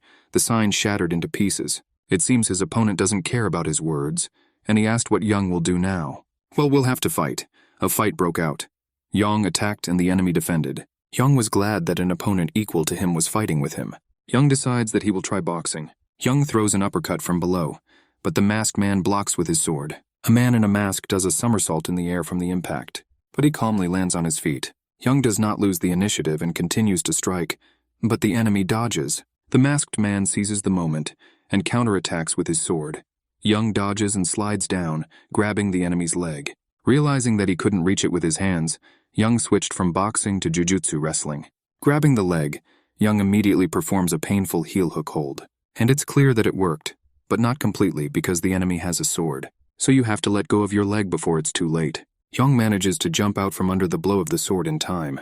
Young understands that this is a real master in front of him, because anyone else would drop his sword from a painful hold and would not be able to carry out a counterattack. The masked man tells Young that he almost broke his leg, a simple but effective move. However, it won't work the second time. Young sees that the internal energy has become more transferred to the lower part of the opponent's torso. Now he should not go into a fight on the ground. Young decided that he needed to change his technique, and he had something to show the enemy. So Mi-yeon cannot understand why there is still no signal. They agreed that he would give a signal even if he did not find the book. Vibrate twice if successful, and 3 times if it does not find it. Seo Mi-yeon can't understand what's going on. If Yan was caught, then who can resist him? Is there really a master here of equal strength? Noticing that So Mi-yeon is thinking about something, Wu Chang decides to ask. But So turns the conversation into a joke. Wu Chang realized that something was wrong with Seo Mi-yeon. She refuses to go to the office for tea, and she also doesn't watch the fights, but is all in her thoughts. Then Wu Chang decides that it's time to show his cards, and he simply asks So Mi-yeon, what kind of thief broke in with them? So Mi-yeon realizes that their plan has been discovered. It's just not clear how. She gets up from the table and tries to leave, but immediately becomes surrounded on all sides by people with swords. What do you allow yourself? So Mi-yeon asks the branch manager. He says that he understood everything when she didn't want to go and have tea, because this is a violation of etiquette. He realized that she was using her position to distract him.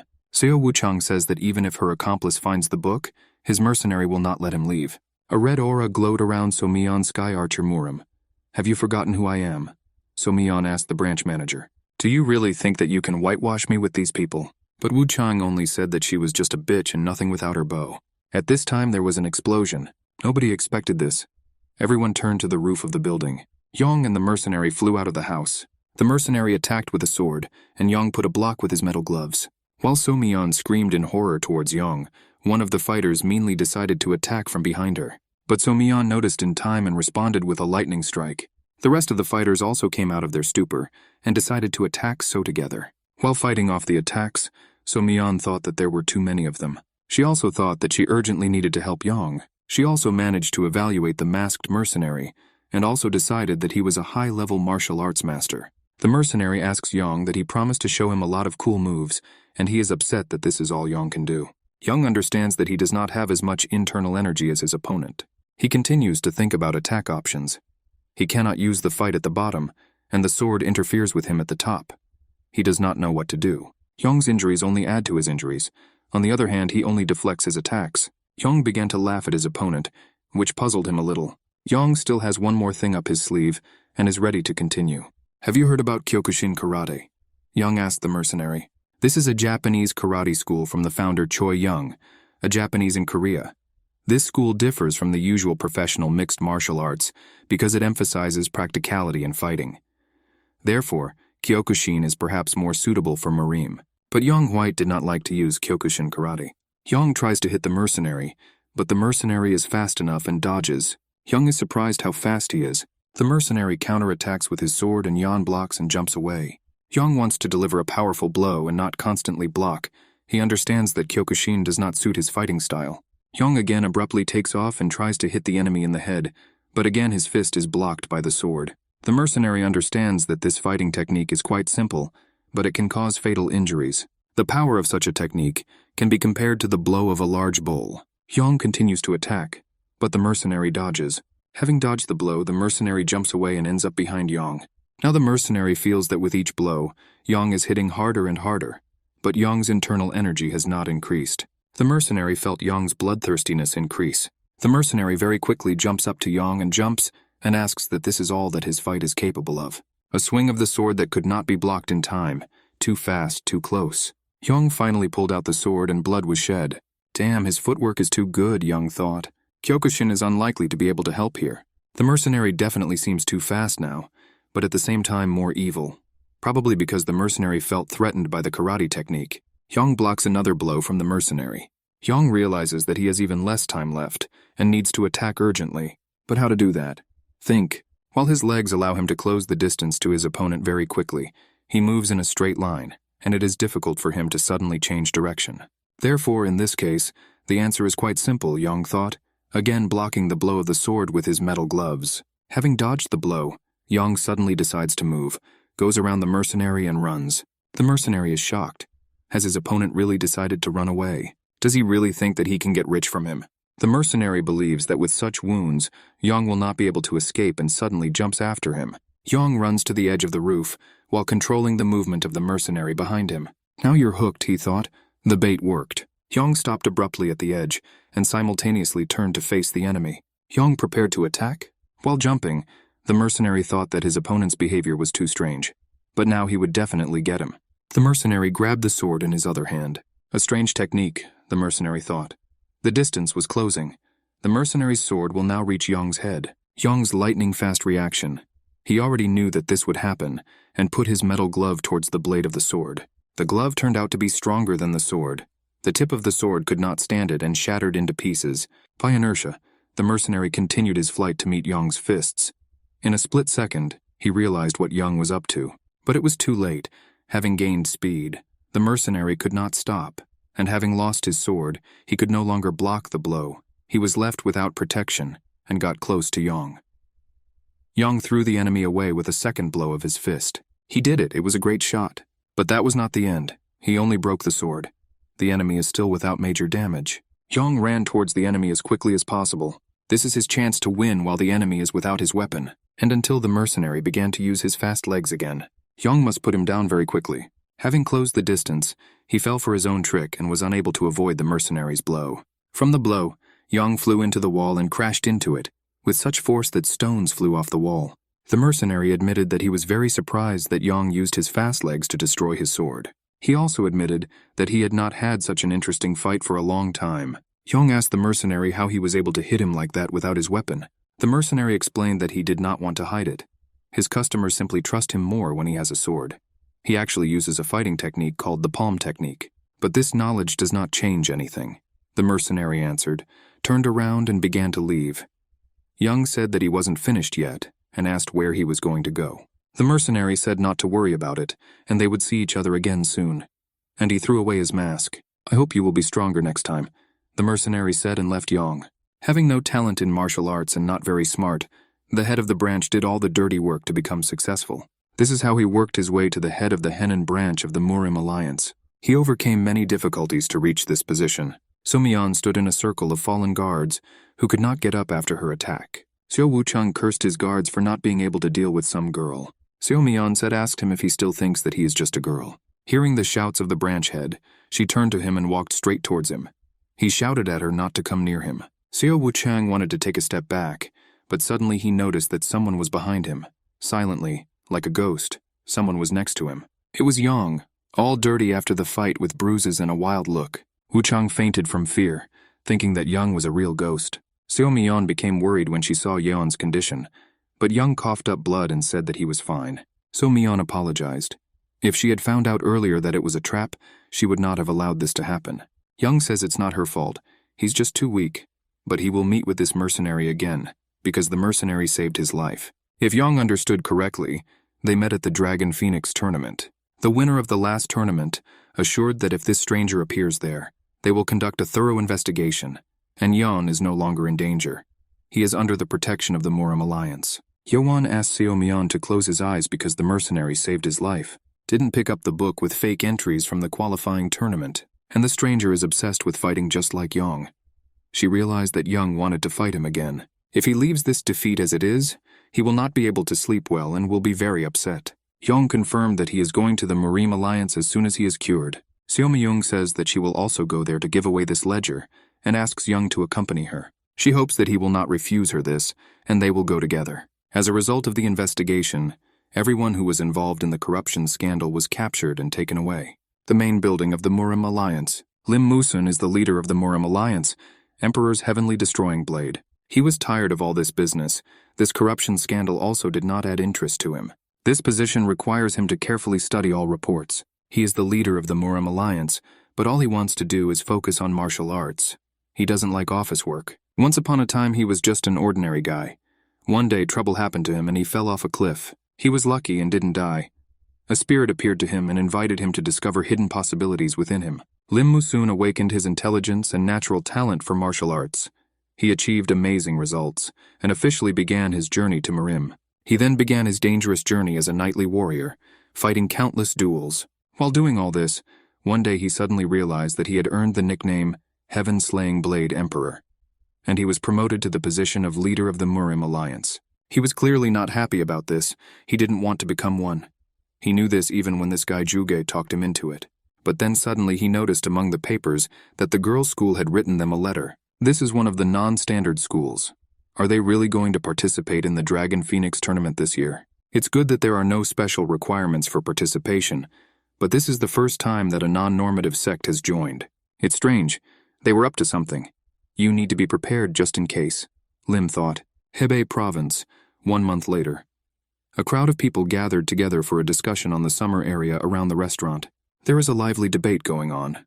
One man shouts that the winner will be Gyeomvimuyung, the Wudon dragon.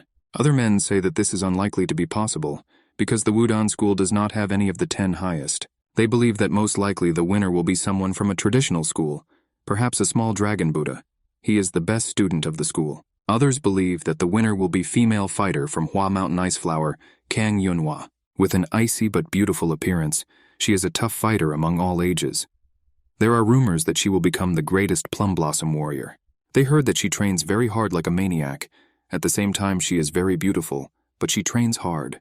They are waiting to see her and get to know each other. Yang is surprised that the festival is attended not only by traditional schools and their students, but also by just people who want to see the fights. He is also happy to join them. Yang ate well and was in excellent physical shape. Yang is ready to enter the tournament. Murim Alliance, Arena Dragon Phoenix Tournament. Huang Yusan. The tournament host welcomes all participants and visitors to the tournament. Before the tournament begins, the host introduces the head of the Murim Alliance, Lim Musun, and invites him to say a few words. The leader's assistant asks him not to do anything stupid and read the speech from the piece of paper. The leader addresses everyone present. He is happy to welcome everyone to the opening of the tournament. The assistant is pleased with the beautiful beginning of the speech. But then Lim tears the piece of paper into pieces, and he continues to speak, but only what he wants to say. He doesn't want to preach or grumble. There is only one thing he wants to ask for this tournament. Enjoy the duels, and the audience joyfully responded with shouts. Yang, listening to the short speech of the leader of the alliance, decided that the leader was not as dangerous as he had previously thought. Competing in this style is a little exciting for Yang. Even in his previous life, he did not have such experience. Exciting, but looks fun. Before the start of the competition, a standings appeared of 64 fighters who qualified for the tournament. She looks in a similar format as in Yang's past life. Yang saw himself on the first line. His opponent is Ji Seo-hyuk. The tournament must be completed in 3 days. In this case, it is important to maintain stamina. Yang wondered if the guy in the mask with whom he had fought not so long ago was among the participants in the tournament. The only thing he remembers about him is his voice and the martial art he uses. Perhaps he should study opponents who use the palm technique first.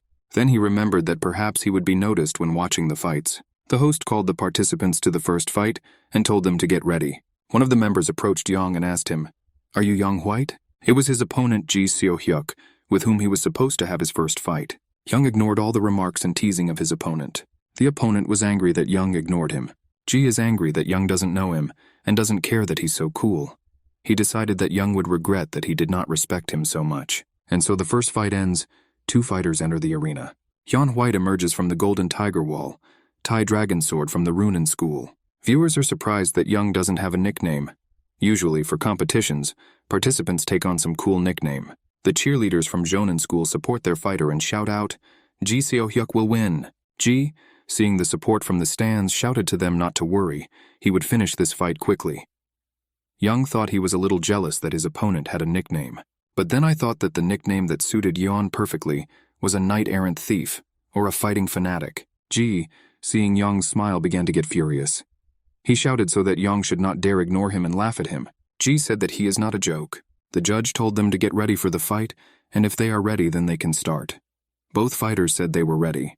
The judge announced the start of the fight. The fight began, and Ji was the first to rush towards Yang. Having sufficiently run up, Ji jumped up and decided to attack from above. Yang was ready for the strike and blocked the blow with his metal gloves. Ji used the sword technique, merciless Tai. Spectators said that Ji was a rising star and the best representative of the sect. Yang quickly analyzed and realized that a sword technique like Ji's was soft and flexible and had no power. These are momentum embrace techniques. Such an advanced technique can only be used by gifted fighters of the Jonin sect. Yang understood how he would continue the fight and decided to also be flexible and show his soft technique. Ji was amused by this stance. Ji attacked again with his sword. Yang easily dodged the sword and was able to close the distance and get closer to his opponent. Ji couldn't land the next blow. Yang blocked his hands. Grabbing his kimono, Yang threw himself over his hip, a technique used in judo. The throw ended with a very strong fall to the ground. The school students were shocked. Yang's opponent was struck down and knocked out. The fight is over. The judge announced, Yang White, a student from the Golden Tiger Wall School, is declared the winner. Seeing this, the head of the school became furious. He could not understand how a student of an unknown sect could defeat his gifted student Ji. The head of the union and his assistant decided not to kick him out or interfere. They discussed Yang's wrestling style and came to the conclusion that he used the weight and strength of a wrestler. The head of the Allens decided that this technique differs from the Taiji technique, but goes well with it. The head of the alliance liked Yang. He compared it to the wind. It is not limited to any particular form like the wind. Yang got tired and decided to leave the ring. He felt sleepy. Having received permission to leave, he left. Yang understood that by applying his past life experience in MMA in this tournament, he would receive a negative assessment from other masters. But he did not think that it would be so bad. Therefore, he decided to leave the stands so as not to irritate the spectators and representatives of other martial arts sects sitting nearby. Suddenly, he heard someone address him with a question. "Where are you going to go?" Yang immediately replied that it was none of his business. Turning around, Yang saw his brother-in-law. "Long time no see, White." His brother-in-law praised him for a great fight. Yang said that he was lucky. His opponent was not so strong. The brother-in-law explained that one of the best fighters who had claimed victory in this tournament fought with him. Yang was very surprised by these words. The brother-in-law continued to talk about his opponent with a big smile. He said that this guy has a flawless and exceptional sword technique. Yang laughed, his technique like waves. He would like to see more but did not expect that the enemy would be killed with one blow. Brother-in-law said that Yang had strong skills, and the audience was shocked by the technique they saw. Yang remembered his teacher's instructions. His teacher said that his fist did not make a good impression, and his martial art would not command respect. But during training, he understood how effective Yan's technique was in battle. The teacher also said that Young reminds him of how desperate he was back in the day. The brother-in-law explained that everyone who practices martial arts first of all wants to become stronger than they are now, and are ready to defend themselves and everything that is dear to them. But they all forgot the real reason. Instead of becoming stronger, they began to think about pride and appearance as the most important thing. In the end, the brother-in-law summed up that Yong's martial art was amazing, and even the emperor's sword recognized it. Therefore, do not pay attention to those who judge by appearance. Young thanked his brother-in-law for his support. Brother-in-law said it was a great conversation. Young asked if it was true that his brother-in-law would take part in the main competition. Young said that he would be glad if he wins. The brother-in-law said that he was confident of victory. The brother-in-law left saying goodbye. Young thought that he shouldn't criticize himself. No matter what others say, he has his own way. Night has come. Young realized how tired he was. Most of all, I get tired of watching fights. He remembered his desire to find the masked guy and realize one thing. He also thought that the standards at this tournament were lower than he imagined. But still, I didn't see all the fights. Most of them were obsessed with how their martial arts looked, instead of how efficient they were. He felt pain in his eyes while watching all the fights. But if he wants to find that guy in the mask, he must watch to the end. Suddenly, an idea dawned on Young. If he wins the competition with modern martial arts, perhaps the Murim Alliance will realize what they are missing and stop paying attention to appearances and pride. Young had an interesting idea. Third day of the Dragon Phoenix tournament. More people have gathered today. This is because today is the largest number of interesting fights. The two guys remembered how the tournament began with the defeat of Tai Sword Draken G. How Young defeated his opponent with a throw. Hearing their conversation, the other person became angry. Unable to withstand these ridicule, he turned to them and shouted that they should not compare a hooligan fight with martial arts techniques. This guy just bet on the wrong guy. The angry man exhaled and said that such strange martial arts could not last long, and he would lose. People call it martial eccentric. This nickname sounds like a member of a demonic cult. One of them did not agree that this was a good nickname. At the first match, his fight only attracted the eyes of a few people. His technique caused a lot of controversy. People doubted that such a technique was a real martial art. They didn't know what to call such a technique. The only thing they knew was that he was from the Golden Tiger Wall School. Yona's next fight. Again, he uses the wrestling technique. By applying a painful hold to his opponent, he forces him to surrender. Once again, the match ended in Young's victory, and so the referee announces the winner. The winner is Golden Tiger Wall's martial eccentric. Spectators in the stands cheer in shock as the new winner is announced. The spectators are unhappy and shout that he is a bastard and a disgrace to Murim. But Youngwoo doesn't seem to care about these screams. He smiles and glows with happiness because he won. He leaves the ring with a smile and an unperturbed expression, whistling a tune, and thinks that he doesn't care if someone is angry. He doesn't care about respect or pride. He is going to prove to everyone that the main thing is practicality and not pathos. Real martial arts are not dancing. Upon reaching the stands, Young meets Won-ho and is glad to see him. Won-ho apologizes for abandoning him last time and leaving without him. Won-ho compliments Young and congratulates him on his easy victory. Young tries to modestly answer that this is just another stage, and he can't believe that Young smiles even when others criticize him, and says that his mental health is very strong. And Won would hardly smile if he was also criticized like Yona. Young says he smiled even wider to annoy them even more. But enough about that. Young says he saw his fight 2 years ago and was impressed. Won-ho says he has a long way to go compared to him. But the only thing he really wanted was to meet Young in the finals. Young would also like to fight with him in battle, and will also be looking forward to this. But suddenly the referee announces that the next match is starting.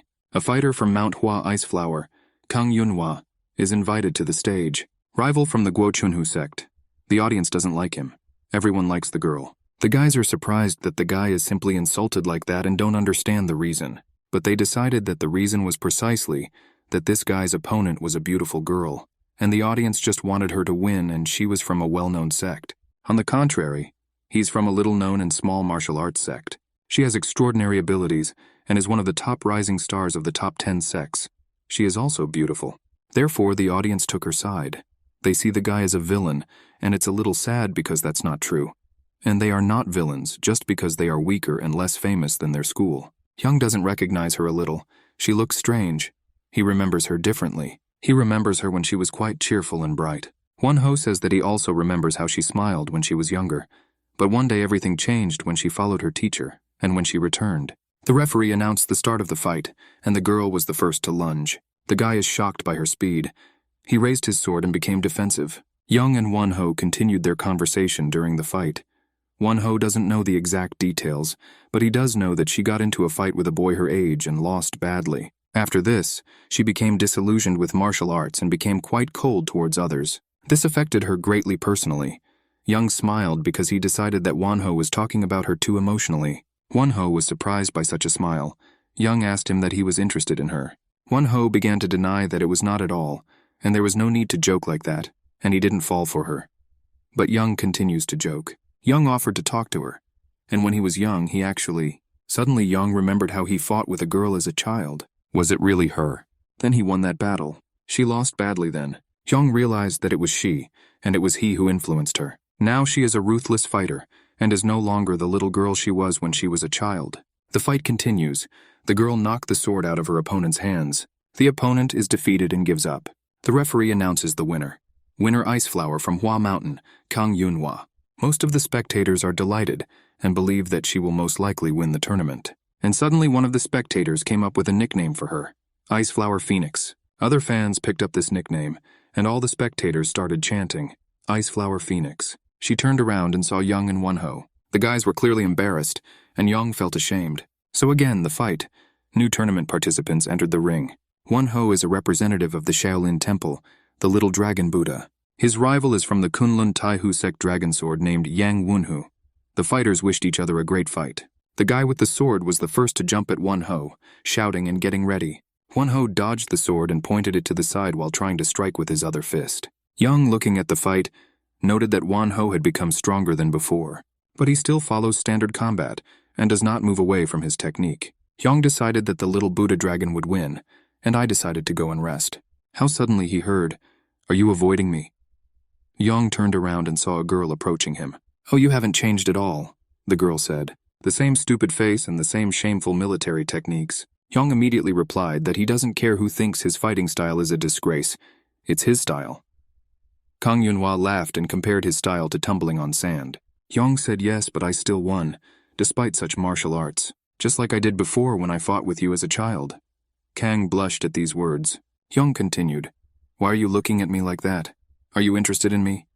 Kang Yunhwa was furious. Who could be interested in someone like you? Young asked, "Do you have anything to tell me?" "Okay, then I'll be the first to say. Honestly, I have nothing to say if you hold a grudge for what happened when we were young. I just stay true to my martial arts style, and I didn't mean to humiliate you. And while everyone is looking at my martial arts, I am proud of it, and I really believe that my technique is the strongest." Kang Yunhwa was shocked by these words, but decided to continue the conversation. "What are you talking about?" "That's what I wanted to say," Young replied. "You lost to me because I was weak. It was only because I was stronger." "Okay, forget about this defeat in the past," Young replied with a smile. But suddenly he realized that he wanted to support her. But it turned out that he said a bunch of crap and he felt disgusted by it. He felt so embarrassed and ashamed. Kang stood silently and did not know what to answer. The conversation clearly didn't work out. But then the girl replied that she had not come to quarrel with him. The girl said that she was not ready to show all her strength in the previous battle, but she will show in the next match how much stronger she has become, and let her watch the next match more carefully. Kang turned around at these words and left. Young exhaled with relief, because she was not angry with him. She just decided to say that she had become stronger than in childhood. Suddenly he saw the battle continuing. The fighter with the sword was lying on the floor, clearly after a good punch to the chest. The enemy surrendered. Won-ho is declared the winner. Shaolin Little Buddha Dragon won. The fight ended faster than Young expected. Well, let's see what the next duel will be. He saw his brother-in-law. It looks like the next fight will involve him. He decided to support his relative and shouted to him, "Crush them!" The referee announced that this is the last fight today. Both opponents are on the battlefield. On the right is the Nankong clan hidden dragon named Nangong Huang, and on the left is a fighter who came from Fujiang province Flaming Yang sect, nicknamed Inferno, and named Zhang O. Hyung was surprised. He had never heard of this fighter. Maybe he missed some kind of duel. He seemed familiar to Yong, but where did he see him? Suddenly someone behind shouted to Yong to wait for him. It was Won-ho. He decided to thank Yong for staying to watch his fight, but Yong answered honestly that he saw the beginning and the end. Won-ho behaved strangely, as if he was looking for someone. "What's happening?" Won-ho asked where the ice phoenix flower was. She seemed to be here. Young said that she went to the waiting room a long time ago. Won-ho asked if they were talking about him, but Young said no. Suddenly they noticed her nearby, and she was looking in their direction. Won-ho thought that she was showing interest in him, but Young knew that he was mistaken. Young decided to joke and cheerfully replied that he didn't remember talking to her about him. Then Young turned back to the ring and decided to ask if Won-ho knew who the guy nicknamed Inferno was. Won-ho doesn't know for sure, but he knows that this fighter is taking part in this tournament for the first time. Won-ho decided that this fighter looked strong, and it was worth watching this fight. You could learn something new. Young also noticed that this fighter has very good footwork. He moves well and quickly. He uses a powerful palm technique. His hands and movements reminded him of a recent stranger. This guy could be the same masked stranger that Yan fought with on the roof of the Murim branch. He completely forgot about him, but it turned out to be true that he would be a participant in the tournament. Won-ho noticed Young's tension and decided to ask if he was okay, but Young replied that he was just tired and not to worry. Won-ho suggested going first to take a break from watching so many matches, and he offered to retell the results of the battle as soon as it was over. But Young refused and said that everything was fine. He must see this fight with his own eyes. Not long ago, before the match, when Young's brother-in-law was going to the match, his wife came up to him and gave him various food items for his journey. She wished him victory and to return safe and sound. He promised her that it would be so, and she can be sure of it. And so both fighters prepared for the fight and are waiting for the referee to give the command to start the fight. Young's brother-in-law took a fighting stance. Both patriarchs discussed the fighters. They noticed that Hwang was very nervous. On the other hand, they have no information about the Inferno guy. They believe that Hwang is nervous because he doesn't know what fighting strategy to use. But one of them believes that he is not strong enough because he loves his wife and devotes more time to her than to training. But they also don't know how strong Inferno is. There are rumors about him throughout Murim. They cannot appreciate his power as if he wears a mask. He hides his strength. As a result, Hwang's father is now shocked that his interlocutor cannot feel the power of Inferno, and he calms him down and tells him not to worry. In any case, if he can hide his inner strength, then he, most likely a powerful martial artist. They are sure that Hwang knows about this and is ready, and therefore he is worried more than usual. The gray-haired head of the clan offered to admire the skill of his son. It doesn't matter who is in front of Hwang in this battle. They will fight. Both fighters said they were ready for the fight, and the referee gave the start. Hwang ran sharply to the side, which discouraged the red-haired fighter. Inferno decided that Hwang wanted to test what he was capable of by increasing the distance between them. Perhaps he was as careful as rumors circulated about him. But this is useless, even if he wants to escape from the Inferno. It can't match the speed of his leg movements. Noticing that Inferno reacted to this, Hwang also rushed towards him and decided this was his chance. He stopped abruptly, used the heavenly flying swallowing sword technique, swinging a sword so hard that it is impossible to get close due to the energy it emits. Young and Won-ho are shocked by what they see. Won-ho believes that now the match will end with the level of energy that this sword emits. Young doubts his brother-in-law will be able to win so easily. Inferno used his technique. He also noted that the sword technique is very strong, but not enough to win. Hwang realized that his opponent was much stronger than he thought. He also decided that when Inferno uses his legs and jumps, he cannot quickly change his route, and he can catch him doing it. If this is all that Inferno is capable of, then he can finish it with the help of his secret technique. It seems that these two guess what Hwang is up to, but we don't yet. Inferno is in a good mood and feels strong, but doesn't know what's next yet. Hwang uses his secret technique from the Imperial style and makes an attack. Spectators in the stands froze in surprise. It became cold around, as if in winter. Young also felt the cold air. This is the radiation of Hwang's internal energy. It is very powerful. Perhaps his brother-in-law will win this duel. Inferno decided to comment on this technique. He told Hwang, "This technique is very powerful and releases internal energy to the outside, but inside it kills. You should be afraid of such a destructive technique. If you have insufficient control, it can harm you." But Hwang just shouted back, "Shut your mouth." "Well, if this is not so, then show me," Inferno said. Thousands of icy, knife-sharp fragments rained down on Inferno. Inferno doesn't expect this. Is this ice? He dodged them as best he could, but could not defend himself completely from them. Some fragments wounded him, but he did not wait and immediately attacked in response, jumping towards the enemy. As he jumped, Inferno activated his technique, but she didn't help him and he was thrown away. Again, thousands of ice arrows flew at him. Hwang thought that he was winning and needed to finish this fight. Again, a new technique of 10 iron swords. Hwang jumped towards Inferno with his sword pointed forward. The spectators froze in anticipation. The heads of the clans were also waiting to see how it would end. The sword almost reached its target, but Inferno's hands grabbed the tip of the sword. "I saw that you were nervous, but you were strong enough. Not enough to defeat me, though," Inferno said, moving the tip of his sword to the side. The fight continued. Inferno threw away Hwang's sword and jumped at him. With great speed, he touched Huang's head with his hand. Huang couldn't react in time. He was too close. The sword flew to the side from the blow. Huang flew away from such a throw and fell hard, raising dust. He needs to get into a stance as quickly as possible. But Inferno will not give him such a chance. Inferno is already in the air and flies to finish off his opponent. A powerful blow occurred. Huang lay there recovering from the blow. Inferno stood over the victim. Huang's mind was spinning with thoughts. Impossible, he repelled the attack with ice and blocked my blow without any damage. His level of invincible physical strength, he is simply invulnerable. Inferno turned to his opponent. I see that the spirit of struggle has faded in your eyes. Do you accept your defeat? Huang replied that normally he would admit defeat, but he doesn't want to do it right now. Young and Won-ho are worried, because if Huang uses Ice Punch now, both of them will be hit. Huang remembered and mentally asked his wife for forgiveness for not being able to keep her promise. Huang used his technique, and thousands of ice stones fell on them. Inferno activated his magic, and a flame lit up in his hands. Streams of fiery tentacles burst out of Inferno's hands and began to burn the ice. Huang looked and couldn't believe his eyes. It's simply not possible. Inferno said he was impressed by such an icy show. But too weak against my skill at frying. Winner Flamesect Yang, Inferno Jang O winner. The audience is delighted again. They liked the fight. They are also glad that finally a representative of the new school can become the winner in a long time. Huang leaves the ring almost exhausted, and the referee helps him. On the way out, his father meets him and asks if he's okay, how he's feeling. He asks his father for forgiveness for losing this fight. The father decided to support his son, and says that he did everything he could, and Huang replies that he has no regrets. The father tells the referee to leave his son to him. He will help him. His father tells Huang that everything will be fine, and he needs to trust him. Huang still feels guilty and apologizes again, but his father says that he did everything he could. The father says that he is proud that he has such a son. He lost, but it was a wonderful ending. Meanwhile, Young left Won-ho while he thought about what lessons and experience he learned from watching this fight. He approached Inferno. Probably he wanted to clarify some points for himself. Don't look at me like that.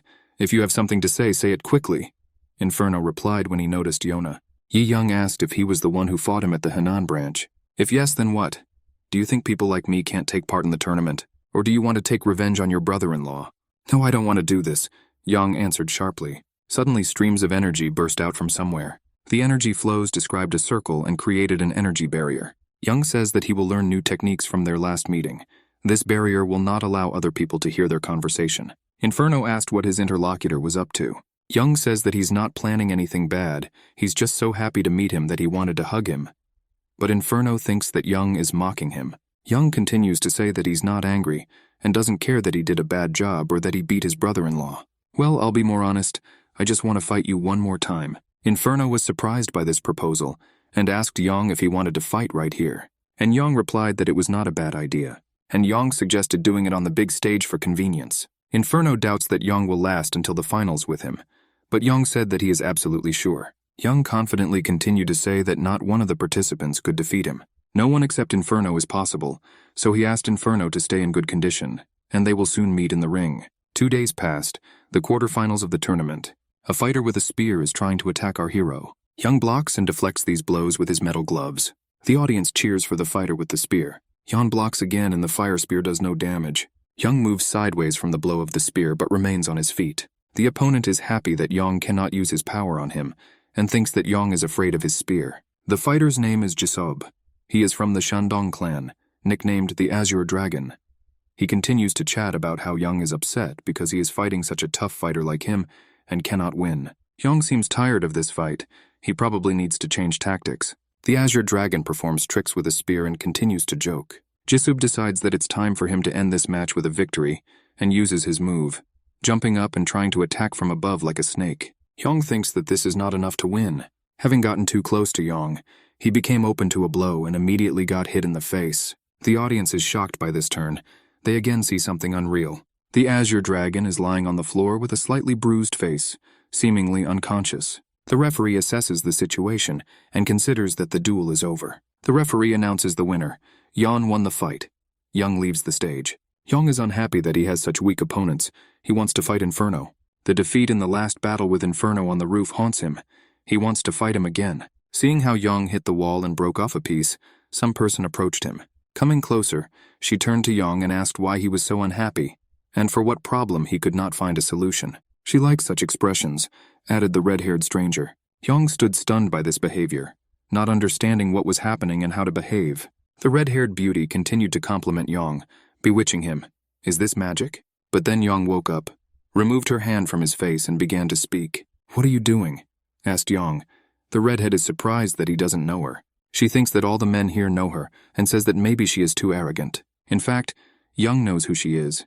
She is Oh Ying-hu, from the Bloody Maiden sect, nicknamed the Asura Blood Whip. She left a deep impression on Young because she uses a whip technique and a martial art that is not limited to ordinary techniques, an unorthodox school. When she goes out to duel, it looks like she is torturing people and fighting. Young didn't understand what she wanted from him. She continues to talk to him in phrases that are incomprehensible to him. She is surprised that he reacts to her words. She decided to stop throwing empty phrases and directly said that she wanted to ask him for something. Are you dating an ice flower phoenix? In-hu asked. Young is shocked by this question. Young shouted, What the hell are you talking about? She saw them talking recently and decided that they knew each other. Young decided to tell her that they know each other, but this is not enough for everyone to think that they are a couple. In-hu laughed. She says that Young is a very tough fighter but not very smart. She says that ordinary people don't understand this, but not her. She sees people through. She heard a rumor that when the ice flower phoenix was young, an incident happened to her, after which she began to build a wall around herself. She thought it was fake until she met her at the tournament. She saw her icy eyes, and then she saw how Young was arguing with her and made the following conclusions. Ice flower phoenix, who was always so cold, suddenly spoke to Young with such an expression. Young asked what she was trying to tell him. She is my next opponent and I may be too rough during the duel, said the redhead. And if you are a couple, I will apologize to you in advance. Because what happens will look bad in the eyes of her partner, the red-haired devil finally admitted. Young said that she did not need to apologize to him. He met the ice flower for a short time in childhood. They do not have a relationship. Young said that he was tired and would go to rest.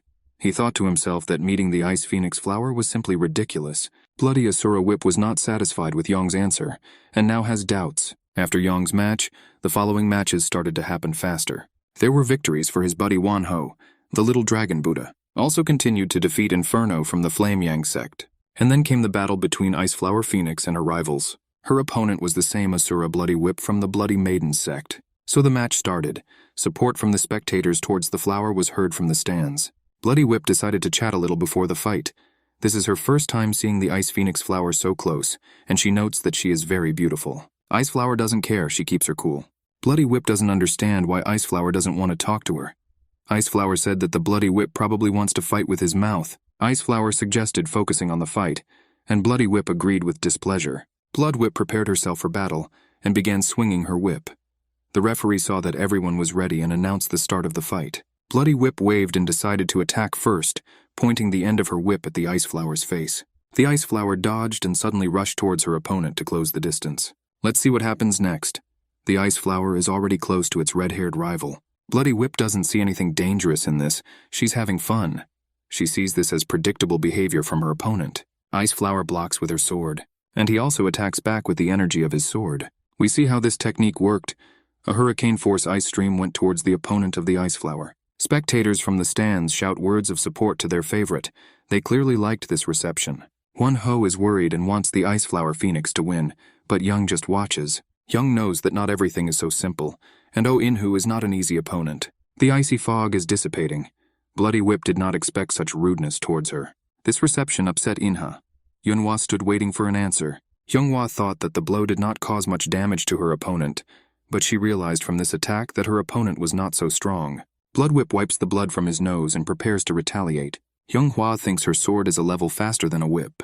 If he can use this, he can win. She thought that when she wins, she will assert herself even more. Thoughtful, she lost focus and did not have time to block the blow of the whip. In-hu was glad that she had caught her opponent and struck. The blow was so hard that it tore off part of the Ice Flower's clothing.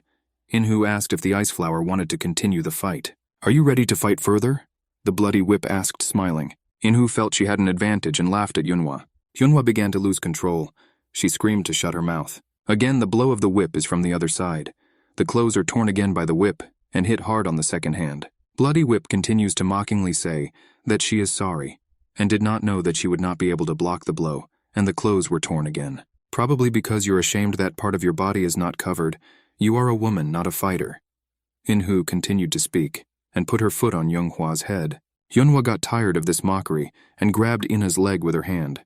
With screams, what does she know about it? Removing her foot, she stood up and swung her sword. Yunhwa continued to say that she has no idea how hard she worked to get this far. The fight continued.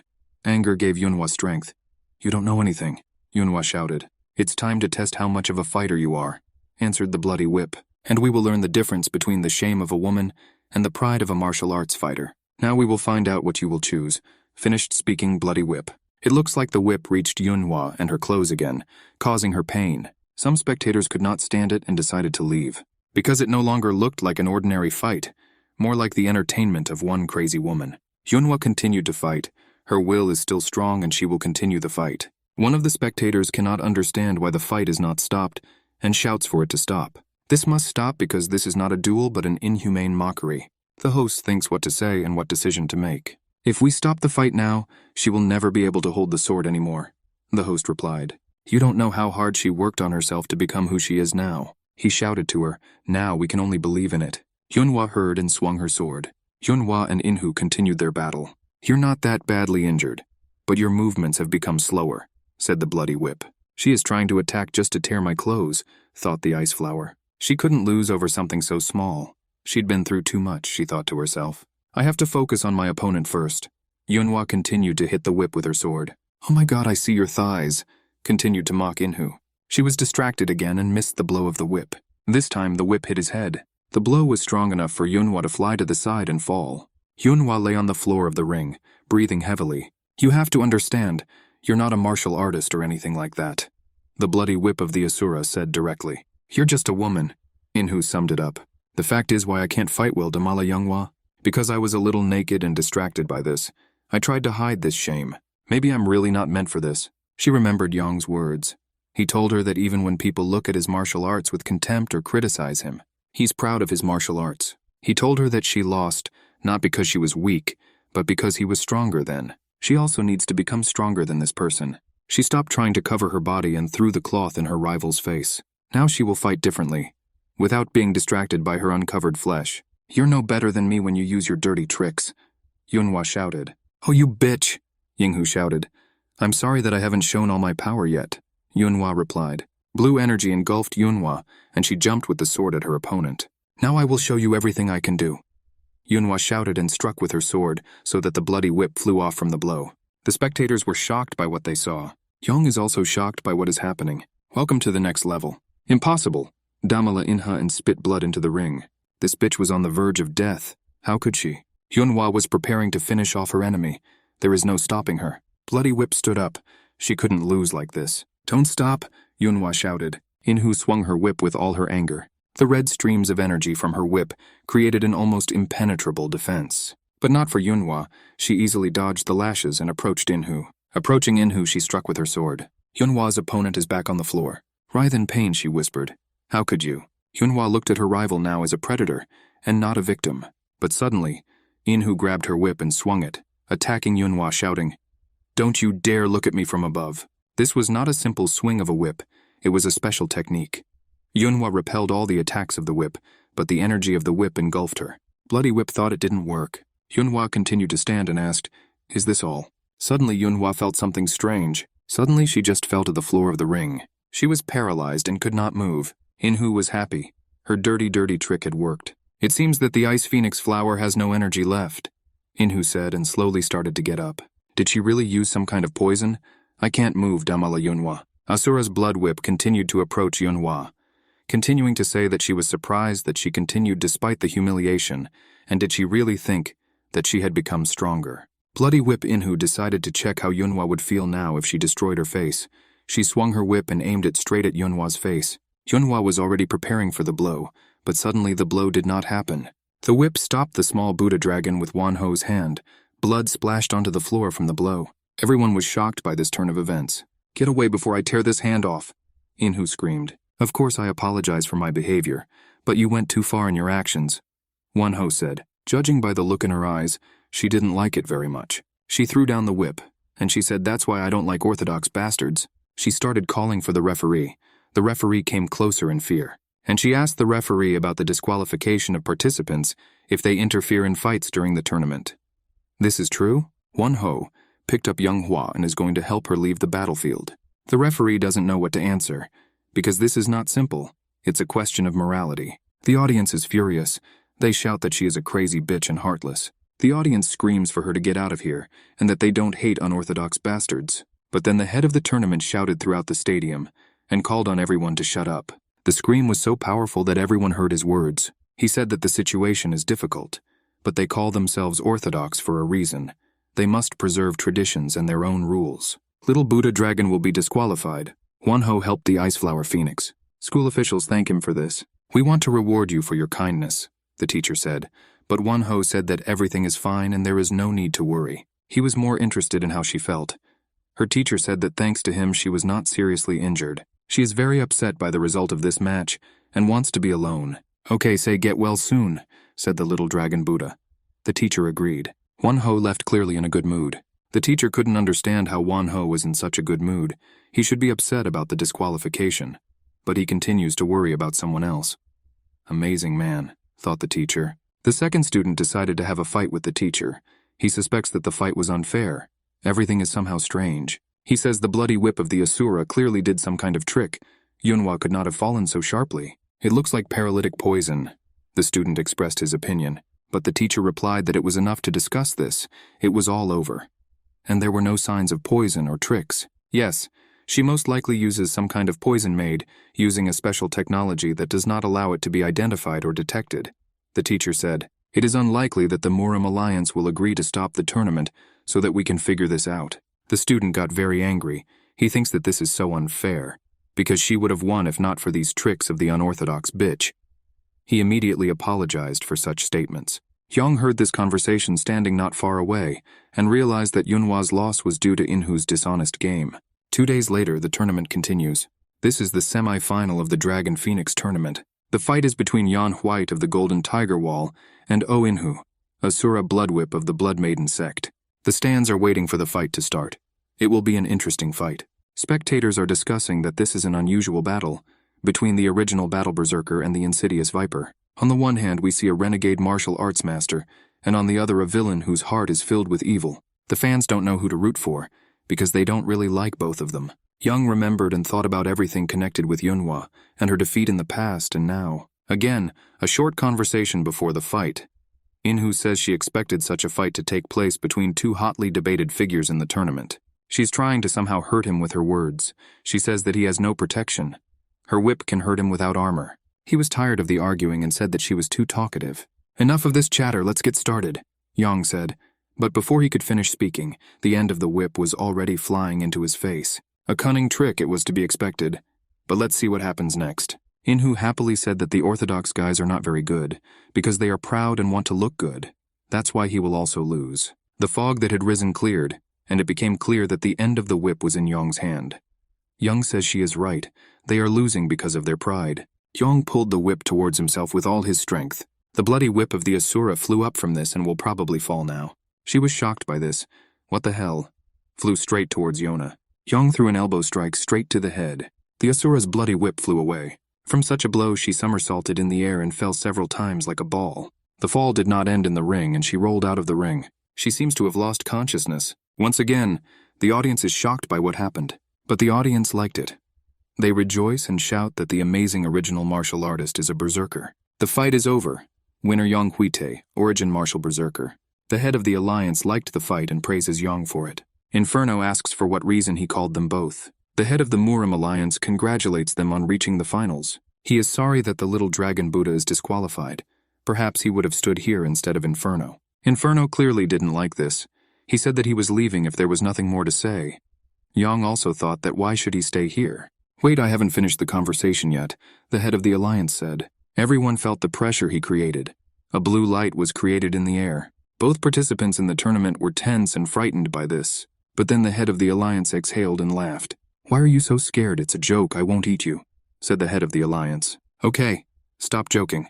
The reason why I called you both here, the head continued, because you're both too suspicious. Young could not stand it, and asked what he was talking about, what he meant. To be honest, several elders and he complained about your suspicious origins, he continued. I looked at your documents and both origins are very suspicious.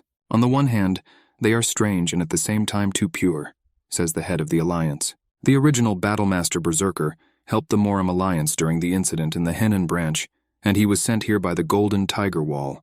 So there are no problems with his identification. But your records, John O, are too clean. It's strange. It was as if someone had specially cleaned them. The head continued to say. So he called them both here to sort it out. Therefore, they need to interrogate them, and they ask for cooperation. Yong said that he is not against cooperation, but why question him? Because there are no problems with his identification, and they know where he is from. The head of the alliance replied that it was because it was wrong for the indestructible flame to be allowed in alone. No one understood what the head of the alliance meant, but had to agree. Night has fallen, and we see someone leaving the house of the head of the alliance. It was Yong. He was tired and didn't expect it to drag on until dark. The more he thought, the more he could not understand what was happening, and why the leader of the Murim alliance was conducting the interrogation in person. The leader of the alliance was wondering where Yan learned such combat techniques, and whether he had any other techniques that he had not shown. He thought it would be an interrogation, but it turned out that he just wanted to talk to him, and he was very tired of it. He didn't know what to answer. He was also angry that the leader spoke disdainfully and mockingly about his technique, and could not believe that with such martial art it was possible to reach the finals. But suddenly in the courtyard he met Yunhua. "Congratulations, Origin Martial Berserker," she said. He didn't expect to see her, and didn't know what to tell her.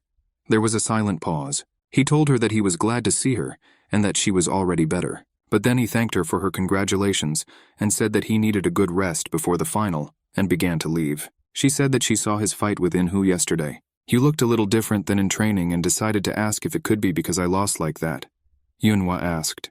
"Or maybe I just made it all up," she added. Yong replied that it seemed to her that he was fighting as usual. She replied that she knew that he would answer like that, and lowered her eyes down. It's hard for her to talk about it, but she really cried in her house after the defeat.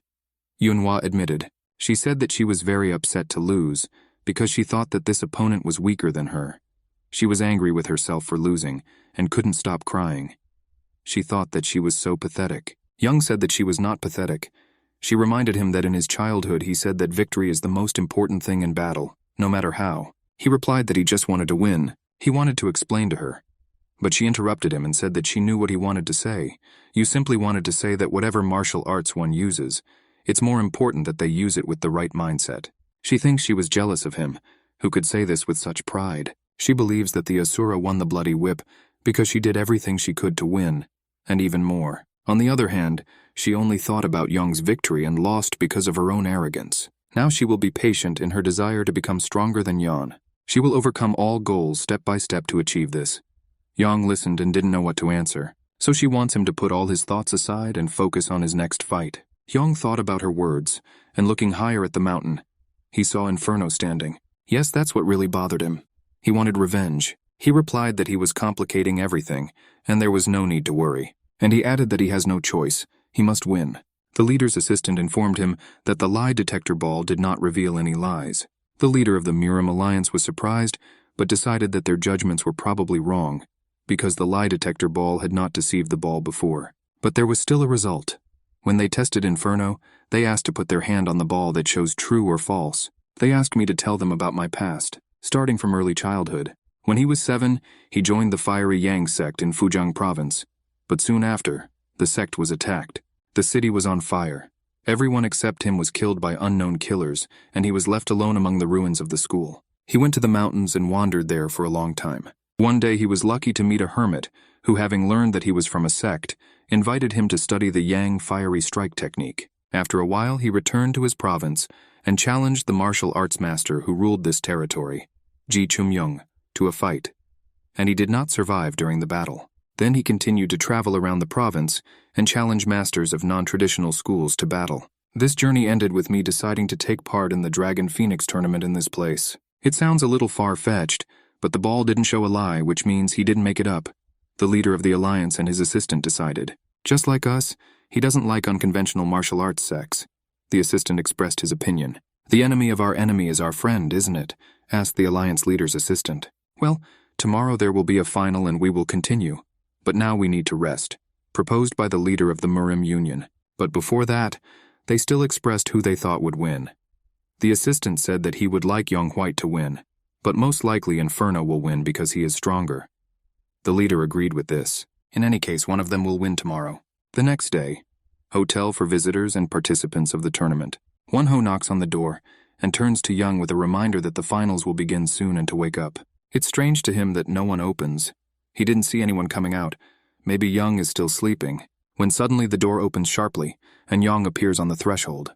Won-ho sees Young and asks him in surprise about what happened at night. Young is glowing, full of energy and ready to fight. At this time, people had already begun to gather at the stadium. Today, the largest number of people came to watch the final. Two guys are discussing which of them bet on whom. This guy says he bet on Origin Martial Berserker. The second one is surprised by his choice because he knows how much he doesn't like this fighter, but he believes that he has the potential to win. But his interlocutor still does not believe him, that this is the only reason, and mockingly tells him about it. He cannot stand it, and begins to tell the truth that when he defeated the insidious Viper, he believed in him. He probably bet on the wrong one last time, and is now worried that he might lose again. The friends decided to end this conversation and went to the stadium. The referee orders everyone to take their places as quickly as possible. The final of the Dragon Phoenix tournament begins, the referee says. The referee announces the participants. On the one hand, an expert in movement and palm strikes from the Flame Yang sect, the one who easily defeated his rivals, Jan O, nicknamed the Divine Flamestride. On the other hand, one whose martial skill is disgusting, but at the same time captivating the original martial berserker Yang White. With both fighters on stage, it will be a hot fight, and a little talk before the fight. Young started first, and asked if Jan had gotten enough sleep. He looked tired, as if he hadn't slept all night. "Even if I didn't sleep, it won't affect your defeat," Inferno replied. "Great, so be it," replied Young. A blue aura glowed around him. Inferno clearly did not expect this, and thought something bad about his opponent. Young seems to have reached a new level. Now it won't be easy for him to cope with him. Inferno decided to ask how Young managed to reach a new level of energy in one night, but Young modestly replied that he could not win if he did not do the same as his opponent. He simply raised his level of internal energy a little and became stronger. "Even if you have reached a new level, it is not enough to surpass me," Inferno replied. The blue and purple aura collided together. The referee had to cover himself with his hand from such dazzling energy. Probably the greatest battle of the referee's mind. The referee announced the start of the fight. Young launched the first attack and decided to use a technique from the Brazilian martial art. He jumped up. Doing a forward somersault, he pointed his leg straight at his opponent. But Inferno blocked with his hand. Inferno immediately attacked back with a wave of energy. Young somersaulted in the air and kicked Inferno in the side. Won-ho and his master are surprised by Yona's amazing fighting technique. They believe that he has become much stronger since attending Shaolin. The time came for Inferno to attack. He concentrated his energy into his palms, creating 2 fireballs, a technique called Yang's Flame Strike. Young prepared for the impact and watched in surprise what was happening. At great speed, Inferno crashed straight into Young's chest, putting his fiery hands in front of him. This move is called the Double Flame Palm Strike. Young flew to the end of the stage, leaving a trail of flames. The smoke has cleared and we see Young. He is still with us. He is ready to continue the fight. Young takes off his chest armor and says with a smile that if Jan were a little faster, he would have made a hole in his chest. Inferno thought about his words and assumed that Jan's previous attacks were aimed at increasing the distance between them. If so, then this is not an accident. "You have reached the level to withstand my attacks," said Inferno. "If you think so, then try again," Young replied. "Interesting, okay, then let's see how you react now," Inferno said and lit up again and attacked. Having again developed a furious speed, he began to close the distance to Young. Young remembered that, like last time, at such a speed it is impossible to suddenly change the trajectory, and this means it's time to flee in response. Young made a blow with his metal glove to meet the Inferno. Yes, Inferno couldn't go left or right, but he could jump. Looks like he has also grown in his skills since last time. Inferno now attacks from above. Because of his blow, Young remained open and Inferno took him out. The blow was struck in the face by a fiery palm. Just before the battle, Young meditated and in his thoughts simulated a battle with Inferno. He ran over 70 simulations, and in most cases he lost. It's like fighting a heavyweight while being a lightweight yourself. In the world in which he lived before reincarnation, it was not possible to become stronger in half a day. But in Murim, anything can become a reality. He achieved enlightenment. In Murim, if you have achieved enlightenment, you can grow strength even in half a day. Yes, Inferno is not at the same level as him and he does not use any weapons like Jan. It's like he's fighting with himself, only with someone stronger. To win, Young must accept his power limitation and use it. He remembered his conversation with the Emperor's sword. who asked him a question about whether he thinks that his martial art represents freedom because, unlike ordinary martial arts, he does not adhere to any one technique. He compared his martial arts to a collection of some kind of mold. Yang was shocked that the Emperor's sword compared his martial arts to mold. To be honest, in a past life, mixed martial arts were much stronger than individual martial arts. Therefore, many thought that martial arts was a scam. But in the world of Murim, everything that was not possible in a past life has become possible here. I have tried to apply MMA standards from a previous life until now. Thought Yang. The real fight begins now. Yang did a somersault and slammed Inferno into the floor. Inferno clearly didn't like it. While fighting, they used various techniques and easily repelled them. Yang attacks with Inferno. Inferno concentrates fire into his hand. Inferno fires his fireball at Yan, who dodges it. They fight equally like two twin brothers. Yang again uses the capoeira technique, but Inferno again does not fall for such a trick. Inferno tries to reach him with his fiery hand, and Yang grabs his clothes to throw him. But it was a deceptive maneuver, and Yang deals a crushing blow. People saw Yang using the illusion technique. The elders are also shocked. The elders realized that Yang had achieved enlightenment and reached a new level. Yang realized that he couldn't continue like this for long. He was using everything he had, but there was no result. The battle will be over as soon as one of them is the first to lose his vigilance. The fight continues. Yang strikes, Jan blocks, and repels. This is a bare-handed fight. The tension that Yang is experiencing now is similar to what he felt during the title fight in his previous life. Both fighters are exhausted. They are still evenly matched.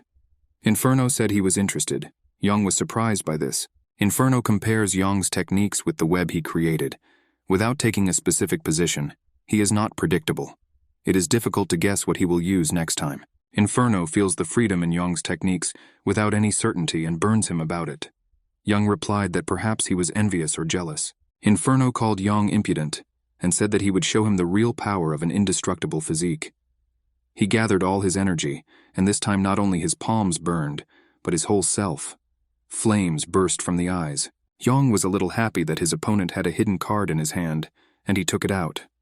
"Your ass must be really burned," Yang shouted mockingly.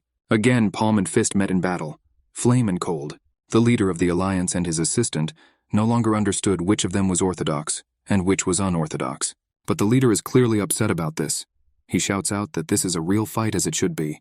Destroy everything here. Inferno attacks like a demon from hell, all on fire. Yang parries all attacks and delivers his own blows. Yang felt pain in his hands. It seemed that Inferno's blows had become harder. The speed of the Inferno increased, and so did his palms. But how long could he maintain this state of energy? Yang wondered. He is sure that Inferno will not last that long.